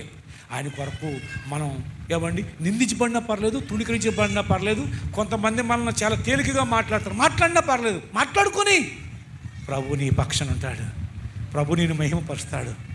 ప్రియ దేవుని బిడ్డలారా, అవునండి, ఎలా ఉండమంటున్నాడు పౌలు గారు? పౌరుషం గలవారై ఉండండి, పౌరుషం గలవారై ఉండండి. అవునండి, సింహంలాగానే ఉంటుందండి, తాసుపాములాగా ఉంటుందండి, దాని రోషం ఎక్కువ, బురదపాములాగా ఉండదండి, నీరుగుట్లాగా ఉండదండి పిల్లారా, తన యొక్క రోషం దానికి ఉంటుందండి పిల్లారా. అవును, మన దేవుని పిల్లలం. ఒకప్పుడు దేవుడి పిల్లలం కాదు, క్రీస్తు రక్తంలో కడిగాడు, గొప్ప విలువెట్టి కొన్నాడండి. ఏది విడిచిపెట్టామో మళ్ళీ దానికోసం మన యొక్క జీవితాన్ని తాకట్టు పెడతామా? ప్రభు ఉమ్మేయడండి, ప్రభు కాండ్రి చుమ్మేస్తాడండి. నువ్వు పరలోకం వెళ్తావా? ప్రభు సొంతలు ఎగుతావా? నువ్వు ఎత్తబడతావా? పొరపాటుని ఎత్తబడి చెప్తాను, ఓటు అమ్ముకున్న ఎవడైనా సరే పరలోకం కాదు కదా, గుమ్మం దగ్గర కూడా వెళ్ళండి. నువ్వు రక్షించబడు, ఎన్నో త్యాగాలు చేసి ఉండు, ఎంతో దాన ధర్మాలు చేసి ఉండు, ఎన్నెన్నో చేసినా సరే ఓటు అమ్ముకునే ఈ బ్రతుకుందే, నీకు నరకం తప్పదండి. ఇది నేను పలుకుతలేదు, ప్రభు ఎందుకో నేను చెప్పాను కదా, నేను మెదరేతు నుండి నాకు చాలా హృదయం మంటకలగా చేస్తున్నాడు. అయ్యో, కనీసం నా ద్వారా వాక్యం ఉంటున్నట్టు వారైనైనా నాతో పరలోకం తీసుకెళ్ళొద్దా? ఆ రోజు ప్రభు అడుగుతాడు, మరి నువ్వెందుకు చెప్పలేదు? వాడు తీసుకొని తప్పన సంగతి తెలుసా తెలియదా అని నన్ను ప్రశ్నించాడు అనుకోండి, నేనేం చెప్పాలి? తెలుసు, మరి ఎందుకు చెప్పలేదు? తల తెచ్చుకోవాలి. వాళ్ళతో పాటు నువ్వు పో. సేవకుడికి 2 తీర్పులు ఉంటాయండి, మీకు ఒకటే తీర్పు. మిమ్మల్ని ఒక ప్రశ్న వేస్తాను, కరెక్ట్గా చెప్తారు సమాధానం. ఓటుకి డబ్బులు తీసుకుంటాం, రైటా రాంగా? కొద్దిమంది చెప్పారు, చెప్పలేని వాళ్ళు అందరూ కూడా రైట్ అనే కదా. అంటే అర్థం అవ్వలేదేమో. ఓటుకి డబ్బులు తీసుకుంటాం, రైటా రాంగా? సగం మంది చెప్పారు అమ్మ, సగం మంది చెప్పారు. ఆల్రెడీ తీసుకున్నారా ఏంటి? కొంపదీసి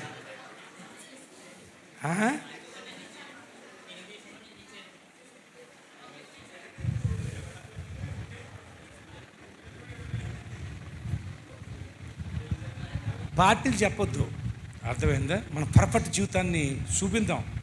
ఇది మంచి అవకాశం పిల్లారా. కాబట్టి ఇంకా ఆ అవకాశం ఉన్నట్టు వాళ్ళు నిలబడండి, ప్రభు కోసం నిలబడండి. వద్దండి, నేను లెక్కలు కట్టాను కదా, ఇద్దరు కలిపి 2 నెలలు ఇచ్చారనుకో, రోజుకి ఎంత అయింది? ఇద్దరు కలిపి 2 నెలలు ఇస్తే 2.5 రూపాయలు అయ్యింది. నేను 4 ఏళ్ళని చెక్కేసిన ఇప్పుడు ఏమన్నా నేను వినిపించుకోవాలి కదా. ఇద్దరు కలిపి 2 నెలలు ఇచ్చారనుకో, ఎంత అయింది రోజుకని అడిగాను. రూపాయల ముట్టోడు తీసుకుంటాడా రూపాయల? ఇప్పుడు ఎక్కువ ఇచ్చాను, సరుకు 2 నెలలు ఇచ్చాను అనుకోండి, ఎంత అవుతుంది రోజుకి? 2.5. ఏమండి ఏమవుతుంది? 2.5కే ఏమవుతుందండి? నేను తలాంటుకున్న సోపు వస్తుంది అంతే. రోజుకో సోపు అనమాట. అంతకంటే ఏమవుతుందండి? అలాంటిది విలువైన ఘనమైన నీ జీవితాన్ని నమ్మేస్తావా? నీ మనస్సాక్షిని నమ్మేస్తామండి? ప్రభువుకి ఎలా తలెత్తుతామండి మనం? ప్రభు మెచ్చుకుంటారా? మీరే చెప్పండి. ప్రభు బిడ్డలమండి మనం. ప్రభు అమూల్యమైన రక్తం ఇచ్చి కొన్నాడండి, మనం కన్నాడండి, తన సొత్తుగా చేసుకున్నాడు, ఘనతగా చెప్పుకున్నాడు. ఆయన ఎలా చెప్పుకుంటున్నాడు అనుకుంటాడు తెలుసండి? నా సేవకుడైన యోబు సంగతి ఆలోచించావా? అతడు యథార్థవంతుడు.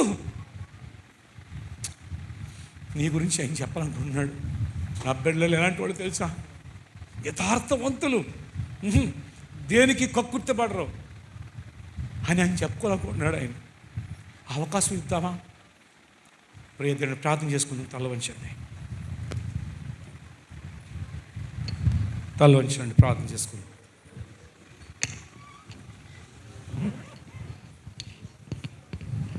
సూర్యబాబు ప్రార్థన చేయమ్మా, చిన్నగా తక్కువ. ఎంతమంది అండి ఇల్లు కాల్ చేశారు, చర్చిలు కూల్చేశారండి. మతోన్మాదులు, దుర్మార్గులండి. అటువంటి దుర్మార్గులే మళ్ళీ వస్తే ఆ మణిపూర్ ఆంధ్రప్రదేశ్ మణిపూర్ అవుద్ది. ఆంధ్రప్రదేశ్ మణిపూర్ కాకూడదు. ఆంధ్రప్రదేశ్లో ఆరాధన జరగాలి. చెట్టుకొకళ్ళు పుట్టకొకళ్ళు అయిపోయారు అక్కడ ఈ మతోన్మాదుల వల్ల. ఆ మతోన్మాదులు మాయలో పడిపోయి వాళ్ళు ఇచ్చే కక్కుర్తికి ఆశపడి వాళ్ళని ఎత్తి మీద పెట్టుకున్నాం. సర్వనాశనం చేస్తూ ఉన్నారు దేశాన్ని. ఇంకా నాశనం చేయాలని కోరుకుంటున్నారు వాళ్ళు. అటువంటి వారానికి కావలసింది మనకు కులం ముఖ్యం కాదు, దేవుడు ముఖ్యం. దేవుని చిత్తం నెరవేర్చడం ముఖ్యం అండి. ప్రార్థన చేసుకుందాం కదా.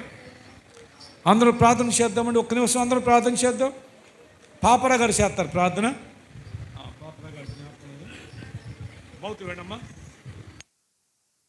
పాపరా గారు ప్రార్థన చేస్తున్నారు. అందరూ ఏకీభవిద్దామండి. దయతో మనలో నటికి లోపాలు సరిదిద్దుకుందామండి. రోషం కలిగి, పౌరుషం కలిగి ఉందాం. రోషం కలిగి ఉన్నాడు ఎలియా. ప్రార్థన చేద్దాం. ప్రార్థన. మహాపరిశుద్ధుడైన మా తండ్రి, పరలోకనున్న మా ప్రభువా యేసయ్యా, ఇదిగో నా నీ పునరుద్ధాన కొడుకు యందు ప్రభువా నీ సేవకులను మరుగుపరిచి తేటగా స్పష్టంగా మాతో మాట్లాడారు ప్రభువా. మేలుకగా ఉండి విశ్వాసమందు పౌరుషము గలవారై బలవంతులై ఉండి ధైర్యముతో ప్రేమతో నీ కార్యములు చేయుడు అని మూలవాక్యం ద్వారా మాతో మాట్లాడుతూ వచ్చారు ప్రభువా. అవును తండ్రి, అయ్యా నీ మాటల కలిగిన వారు పౌరుషం కలిగి ఉంటారు. అయ్యా నీ మాట అవునంటే అవును, కాదంటే కాదు ప్రభువా. తండ్రి అట్టి విధముగా ప్రభువా తండ్రి ఈ దినమున ప్రభువా మా ఎదుట ఏలియాను పెట్టారు, ఎలీషాను పెట్టారు ప్రభువా తండ్రి. నేను మహారోషము గలవాడై నీ కొరకు జీవిస్తున్నానని ప్రభువా గొప్ప సాక్ష్యము ఏలియా చెప్పగలిగాడు ప్రభువా తండ్రి. ఆనాడు అహాబు కాలంలో ఇజ్రాయేలు ప్రజలు అవిధేయతులై 2 మార్గములందు జీవిస్తున్న సమయంలో ప్రభువా ఏలియాను మీరు ప్రభువా బయలుపరిచారు తండ్రి. అవును తండ్రి, భయంకరమైన విగ్రహాల వైపు కొనసాగుతున్నప్పుడు ప్రభువా తండ్రి అసోరత ప్రవక్తలు, బయల ప్రవక్తలు ప్రభా ఒకవైపు, ఏలియా ఒకవైపు, ప్రభా నీ బిడ్డ ఒక్కడే. కానీ ప్రభా ఆ దినమున ప్రభా తండ్రి ఉదయకాలం మొదలుకొని సాయంకాలం వరకు బయల ప్రవక్తలు ఎన్ని ప్రార్థన చేసినా, ఎన్ని జాతరలు చేసినా, వారి శరీరంలో కోసుకున్నా ఏ కార్యము జరగలేదు. ఎందుకు? ఎవరు దాన్ని ఖండించలేదయ్యా. దేవా, ఆనాడు మేము ప్రార్థన చేసామే కానీ ఏమీ చేయలేని స్థితిలో మేమే ఉన్నాం. కానీ నేడు ప్రభా తండ్రి మౌనంగా ప్రభా మీరు మాకు ఓటు హక్కును కల్పించారు ప్రభా. ఆ ఓటు హక్కు ద్వారా ప్రభా నీతిగా ప్రభా ఈ యొక్క భారతదేశాన్ని ఎవరు పరిపాలించగలరో, ఎవరు సువార్త కొరకు ప్రభా సపోర్ట్ చేస్తారో వారికి మాత్రమే ప్రభా ఓటు వేయాలని మాట్లాడారు ప్రభా. అవును తండ్రి, ఓటు అన్నది ఆయుధం ప్రభా, అది అమ్ముకునేది కాదని సూటిగా స్పష్టంగా నీ సేవకుల ద్వారా మాట్లాడారు ప్రభా తండ్రి. సహాయం చేయండి. నేటి దినమున ప్రభా తండ్రి అయ్యా ఆంధ్రప్రదేశ్కు మంచి ముఖ్యమంత్రి కావాలి ప్రభా తండ్రి. భారతదేశానికి ఒక ప్రధానమంత్రి కావాలి ప్రభా తండ్రి. అయ్యా మా బిడ్డలు ప్రభా, మా కుటుంబాలు వెలిగింపబడాలి. నీ సువార్తకు దోహదపడే బిడ్డలను మీరు ఎంచండి ప్రభా తండ్రి. రాత్రి ప్రభు వల్ల పొంది తిని ప్రభు అయిన యేసు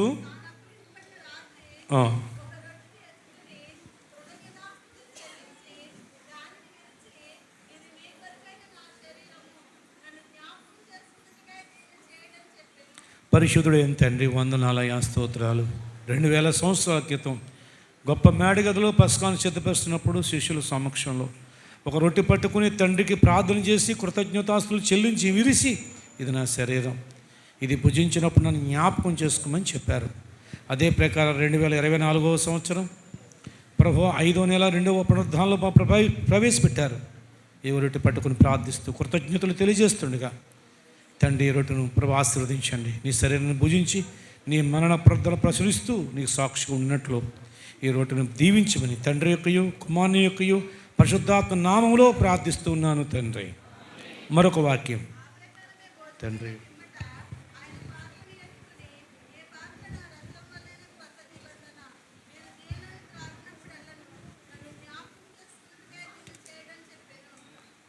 పరిశుద్ధుడు అయిన తండ్రి, ప్రేమగల ప్రభువా, అదే ప్రకారంగా పాత్ర ఎత్తి ప్రార్థన చేస్తున్నానయ్యా. పాత్రలో నీ రక్తం ప్రోక్షించండి. నా శరీరం తిని రక్తం త్రాగువాడు నిత్య జీవం గలవాడన్నారు. నీ శరీరం తిని రక్తం త్రాగి నీ మరణ ప్రార్థన ప్రచురిస్తూ నీ సాక్షి ఉండినట్లు ఈ పాత్రలో నీ రక్తం ప్రోక్షించమని దీవించమని తండ్రి యొక్కయు కుమారుని యొక్కయు పరిశుద్ధాత్మ యొక్క నామములో ప్రార్థిస్తూ ఉన్నాను తండ్రి. ఆమేన్. ప్రేమ కలిగిన మా తండ్రి వందనాలు, స్తోత్రాలు, స్తుతులు స్వామి. ఇంతవరకు నీ సన్నిధి మాకు ఇచ్చారు, నీ సన్నిధి మమ్మల్ని ఉంచారు. స్తోత్రం నాయన. గడిచిన నెలంతా కాసి కాపాడి ఈ నెలలో కూడా నీ బలలో పాలు పొందే భాగ్యం నాకు మా అందరికి ఇచ్చారు. ఎవరైనా తప్పిపోయి ఉంటే వారిని క్షమించి మరొక అవకాశం ఇవ్వండి నాయన. నీ రాకడాల్సిమైతే వచ్చే నెలలో కూడా మేము ఈ విధంగా పాలు పొందడానికి అవకాశం ఇవ్వండి. పాలు పొందిన ప్రతి హస్తమును దీవించి ప్రతి బిడ్డను ఆశీర్వదించి వారి కుటుంబాలను కూడా సంపూర్ణ రక్షించి మహిమ పొందమని యేసునామములో ప్రార్థిస్తూ ఉన్నాను తండ్రి. ఆమేన్. ఒకసారి అందరం కలిసి దేవుని స్తోత్రం చెప్దాం. మరలా చెప్దాము. చాలా బాగా చెప్పారు. సకల ఆశీర్వాదములకు కారణబోధుడా వందనాలయ్యా. స్తుతులు, స్తోత్రాలు, కృతజ్ఞతలు స్వామి. ఇంతవరకు ప్రభువా నీ సన్నిధి మాతో ఉంచారు, మీ సన్నిధిలో మమ్మల్ని ఉంచారు. ప్రార్థన చేయడానికి సహాయం చేశారు, ఆరాధించడానికి కృపనిచ్చారు. నీ వాక్యాన్ని పఠించడానికి, నీ వాక్యం ధ్యానించడానికి, నీ వాక్యాన్ని ప్రభు మా హృదయంలో భద్రపరచుకోవడానికి ఎంతో సహాయం చేశారు ప్రభువా. వాక్యాన్ని బట్టి కూడా ఎంతగానో ఆస్వాదించారు తండ్రి. అవును ప్రభువా, ప్రతి ఒక్కరికి నీ మాటలు అర్థమైనవి అని నేను అనుకుంటున్నాను. కాబట్టి ప్రతి ఒక్కరూ నీ బిడ్డలుగా సత్యాన్ని అనుసరించినట్లుగా సత్యమందు ప్రతిష్ఠ చేయబడిన వారిగా ప్రభువా నీ బిడ్డలు యథార్థవంతులుగా ధైర్యవంతులుగా ఈ లోకంలో జ్యోతుల వలె ప్రకాశించు వారిగా ప్రతి ఒక్క బిడ్డను దీవించు నాయన, ఆశీర్వదించు ప్రభువా. నీ యొద్ద నుండే ఆశీర్వాదం పొందాలి ప్రభువా. ఈ లోకంలో ఏ విధంగా కూడా ఎటువంటి వైపుకి చూడకుండా ప్రభువా, నీ వైపే మేము చూసినప్పుడు కొండల తట్టు నా కళ్ళు ఎత్తుస్తున్నాను, సహాయం ఎక్కడి నుంచి వస్తుంది? కొండల తట్టు సహాయం రాదు. అవును ప్రభువా, లోకం తట్టు సహాయం రాదు, మనుషుల తట్టు అధికారుల తట్టు సహాయం రాదు, కానీ ఇగో నీ వలనే మాకు సహాయం దొరుకుతుందన్నాడు. అవును నిజమే ప్రభువా, నీ వలనే ఇంతవరకు మాకు సహాయం చేస్తూ వచ్చావు. నీవే మాకు సహాయకుడు తండ్రి, నీవే మా కొండ కోట, మా ఆశ్రయ దుర్గము నీవే. అలాగే ప్రతి బిడ్డ విషయంలో సహాయం చేయండి.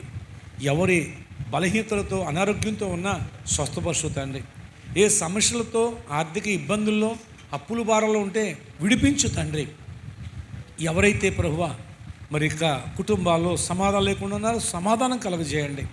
చదువుకుంటున్న వారికి చక్కని జ్ఞానం ఇవ్వండి. ఉన్నతమైన చదువు చదవడానికి సహాయం చేయండి. చదువు పూర్తయిన వారు నిరుద్యోగులుగా కాక తగిన జాబులు ఇప్పించండి. జాబులు చేసుకునే వారికి ప్రమోషన్లు ఇప్పించండి. వ్యాపారాలు చేసుకునేవారు వ్యాపారాలు దీవించండి. చేతి పని చేసుకునే వారికి రెక్కలకు ఆరోగ్యం ఇచ్చి చేతి పని దీవించండి. పాడి పంటలు చెరువు కలిగిన వారిని దీవించి ఆస్వాదించండి. యవ్వన బిడ్డలు వివాహం విషయంలో అయ్యా తగిన బిడ్డలను జతపరుచు తండ్రి. అయ్యా తండ్రి, ప్రతి ఒక్కరి పట్ల దయ చూపించు నాయన. ఎవరు ఎటువంటి సమస్యలో ఉన్నా విడిపించు తండ్రి. ఎలాంటి పరిస్థితుల్లో ఉన్నప్పటికీ వారి జీవితాల్లో గొప్ప మలుపు తిప్పండి నాయన. ఒక ఆశీర్వాదకరమైన రీతిలో అయ్యా వారిని ప్రభు నడిపించు తండ్రి. అయ్యా అందరూ నీ బిడ్డలే, నీ రక్తంతో విమోచింప చేశావు, నీ సొత్తైన ప్రజలన్నావు. అవును తండ్రి, ప్రతి ఒక్కొక్కరు ప్రభువా నీ కొరకు నిలబడి అయ్యా నిన్ను ఘనపరిచినట్లు, నిన్ను మహిమపరిచినట్టు కృపనివ్వండి. అంతేకాకుండా నిన్నటి దినం ప్రభువా మరి ఆనోకు గారు చక్కగా మరి వారు ఏర్పాటు చేసినట్టు ఆదిత్యాన్ని బట్టి ప్రభు నూరంతలు ప్రతిఫలం వారికి, వారి కుటుంబానికి, వారి బిడ్డలకు, వారి యొక్క ఆవులకు, వారి పశువులకు దయచే తండ్రి. అలాగే ఈరోజు ప్రభువా భాస్కర్ గారు ప్రభువా మరి అంత భక్తిలో కొనసాగపోయినా రక్షించబడటానికి, రక్షణ పొందడానికి హృదయం ఇచ్చాడు ప్రభువా. అయితే తండ్రి మరి ఆయనైతే మాకు అంతగా పరిచయం లేదు, కానీ చివరి గడియల్లో ఆ కార్యక్రమం జరిగించడానికి మాకు అవకాశం ఇచ్చినందుకు మీకు స్తోత్రం. ఆ విధంగానే ప్రభువా ఎలాంటి పరిస్థితులను మాకు అవకాశం ఇవ్వండి నాయన. మేము నిన్ను మహిమపరచాలంతే మా గురి ప్రభువా, నిన్ను చూపించగలగాలి తండ్రి. అవును, ఆ కుటుంబంలో ఉన్నట్టు వారు మరి వారి శస్త్రస్థితి చాలామంది ఉన్నారు, వారిలో ఎక్కువ మందిని రక్షించావు. ఇంకా రక్ష లేని వారిని కూడా రక్షించయ్యా, దేవుడు విడిచిపెట్టడు అని ప్రభు వారు గుర్తించి నీ ద్వారా ఉన్న రక్షణను గుర్తించి వారి బంధువులను రక్షించు నాయన. వారి కుటుంబంలో ఉన్నట్టు వారు అందరిని రక్షించండి ప్రభు. మరి బిడ్డలను రక్షించు తండ్రి. అలాగే ప్రభు ఇరుగు పొరుగు వారికి కూడా అక్కడ మరి సువార్త అందించడం జరిగింది. ఏదో మాట వారిని రక్షించినట్లు సాయం చేయండి. అలాగే ఆ గ్రామాన్ని రక్షించి, ఆ ప్రాంతాన్ని రక్షించి అందుకు సహకరించిన బిడ్డలందరినీ దీవించండి ప్రభు. అదే ప్రభు బుధవారం జరగబోయే ఆ ఆదరణ కూటికకు ప్రభు మరి ఆశ్చర్యకరంగా జరిగించండి మా పెద్దమ్మ గారి విషయంలో. అలాగే రేపు ఎలక్షన్ విషయంలో గొడవలు ఎటువంటి లేకుండా ప్రశాంతంగా జరిగించు తండ్రి. అలాగనే ప్రభువ మరి యొక్క సమయంలో నీ సంధికి వచ్చినట్టు ప్రతి ఒక్కొక్కరిని దీవించండి. ఈరోజు రక్షణ పొందిన సత్యనారాయణ గారి కుటుంబాన్ని బలపరుచు తండ్రి. నీ సాక్షిగా నిలబెట్టు నాయన. నీ రక్షణలో కొనసాగింపు చేసి వారి బిడ్డ, వారి కుటుంబాన్ని కూడా బలపరుచు తండ్రి. అలాగే తండ్రి అర్పించబడిన ప్రతి అర్పణ అంగీకరించి నీ సేవలో వాడుకోండి. ఎత్తబడిన ప్రతి మాట ప్రతి హృదయంలో 30, 60, 100 ఫలింప చేయమని, నీ రాకడ ఆలస్యమైతే మరలా బల్లలోకి అడుగుపెట్టే వరకు కూడా అయ్యా నన్ను మమ్మల్ని అందరినీ కూడా మీ చేతికి అప్పగించుకుంటున్నాం. అయ్యా నీ కాపుదల ఉంచండి. నీ బిడ్డలు వారి ప్రయాణాల్లో తోడుగా ఉండండి, రాకపోకల్లో వారి పనుల్లో తోడై ఉండండి, వారి ప్రయత్నాల్లో తోడై ఉండండి, వారి కుటుంబాలను సంపూర్ణ రక్షించండి. వారి బిడ్డలందరినీ కూడా రక్షలో నడిపించండి. ప్రతి కుటుంబానికి కూడా నీ కృప దయచేయమని, మేలు చేసి మహిమ తెచ్చుకోమని, దీవించి ఆశీర్వదించమని. అలాగే ప్రభువా పరిచర్య చేయటానికి బిడ్డలు ఎంతో నడుము కట్టుకుంటున్నారు ప్రభు. వారు వంతు వచ్చినప్పుడు నాయన ఎదురు చూస్తూ ఆ పరిచర్యలు ఏకీభవిస్తూ ఉండగా వారి హస్తములు దీవించండి, వారి కుటుంబాలు దీవించండి. వారు చేసిన దానికి నూరంతలు వారికి ప్రతిఫలం దయచేయండి. అలాగే పూర్ణమ్మ గారు కూడా వృద్ధాప్యంలో ఉన్నప్పటికీ మాకెంతో ప్రభు ఒక తల్లిని మాకు ఇచ్చావు, పరిచర్యలో ఎంతగానో మాకు ప్రోత్సాహానికి ఇచ్చావు. అన్ని సమయాల్లో కూడా తండ్రి ఆ బిడ్డకి మంచి ఆరోగ్యాన్ని ఇవ్వండి నాయన, శక్తి బలము ఓపిక ఇవ్వండి. ఈ లోకంలో అంతకాలం వాడుకొని మహిమ తెచ్చుకోమని, ఒక చంటి బిడ్డలు మొదలుకొని వృద్ధుల వరకు ఉన్నట్టు ప్రతి ఒక్కొక్కరిని దీవించమని, ఆశీర్వదించమని, మహిమ తెచ్చుకోమని, ఇంతవరకు కాసి కాపాడినట్టు మా ప్రభువా ఇక ముందు కూడా కాసి కాపాడమని యేసు నామములో ప్రార్థన చేయుచున్నాను మా పరమ తండ్రి. పరలోకమందున్న మా తండ్రి, నీ నామము పరిశుద్ధ పరచబడుగాక, నీ రాజ్యము మాకు వచ్చుగాక, నీ చిత్తము పరలోకమందు నెరవేరుస్తున్నట్లు భూమి యందు కూడా నీ చిత్తము నెరవేరుగాక.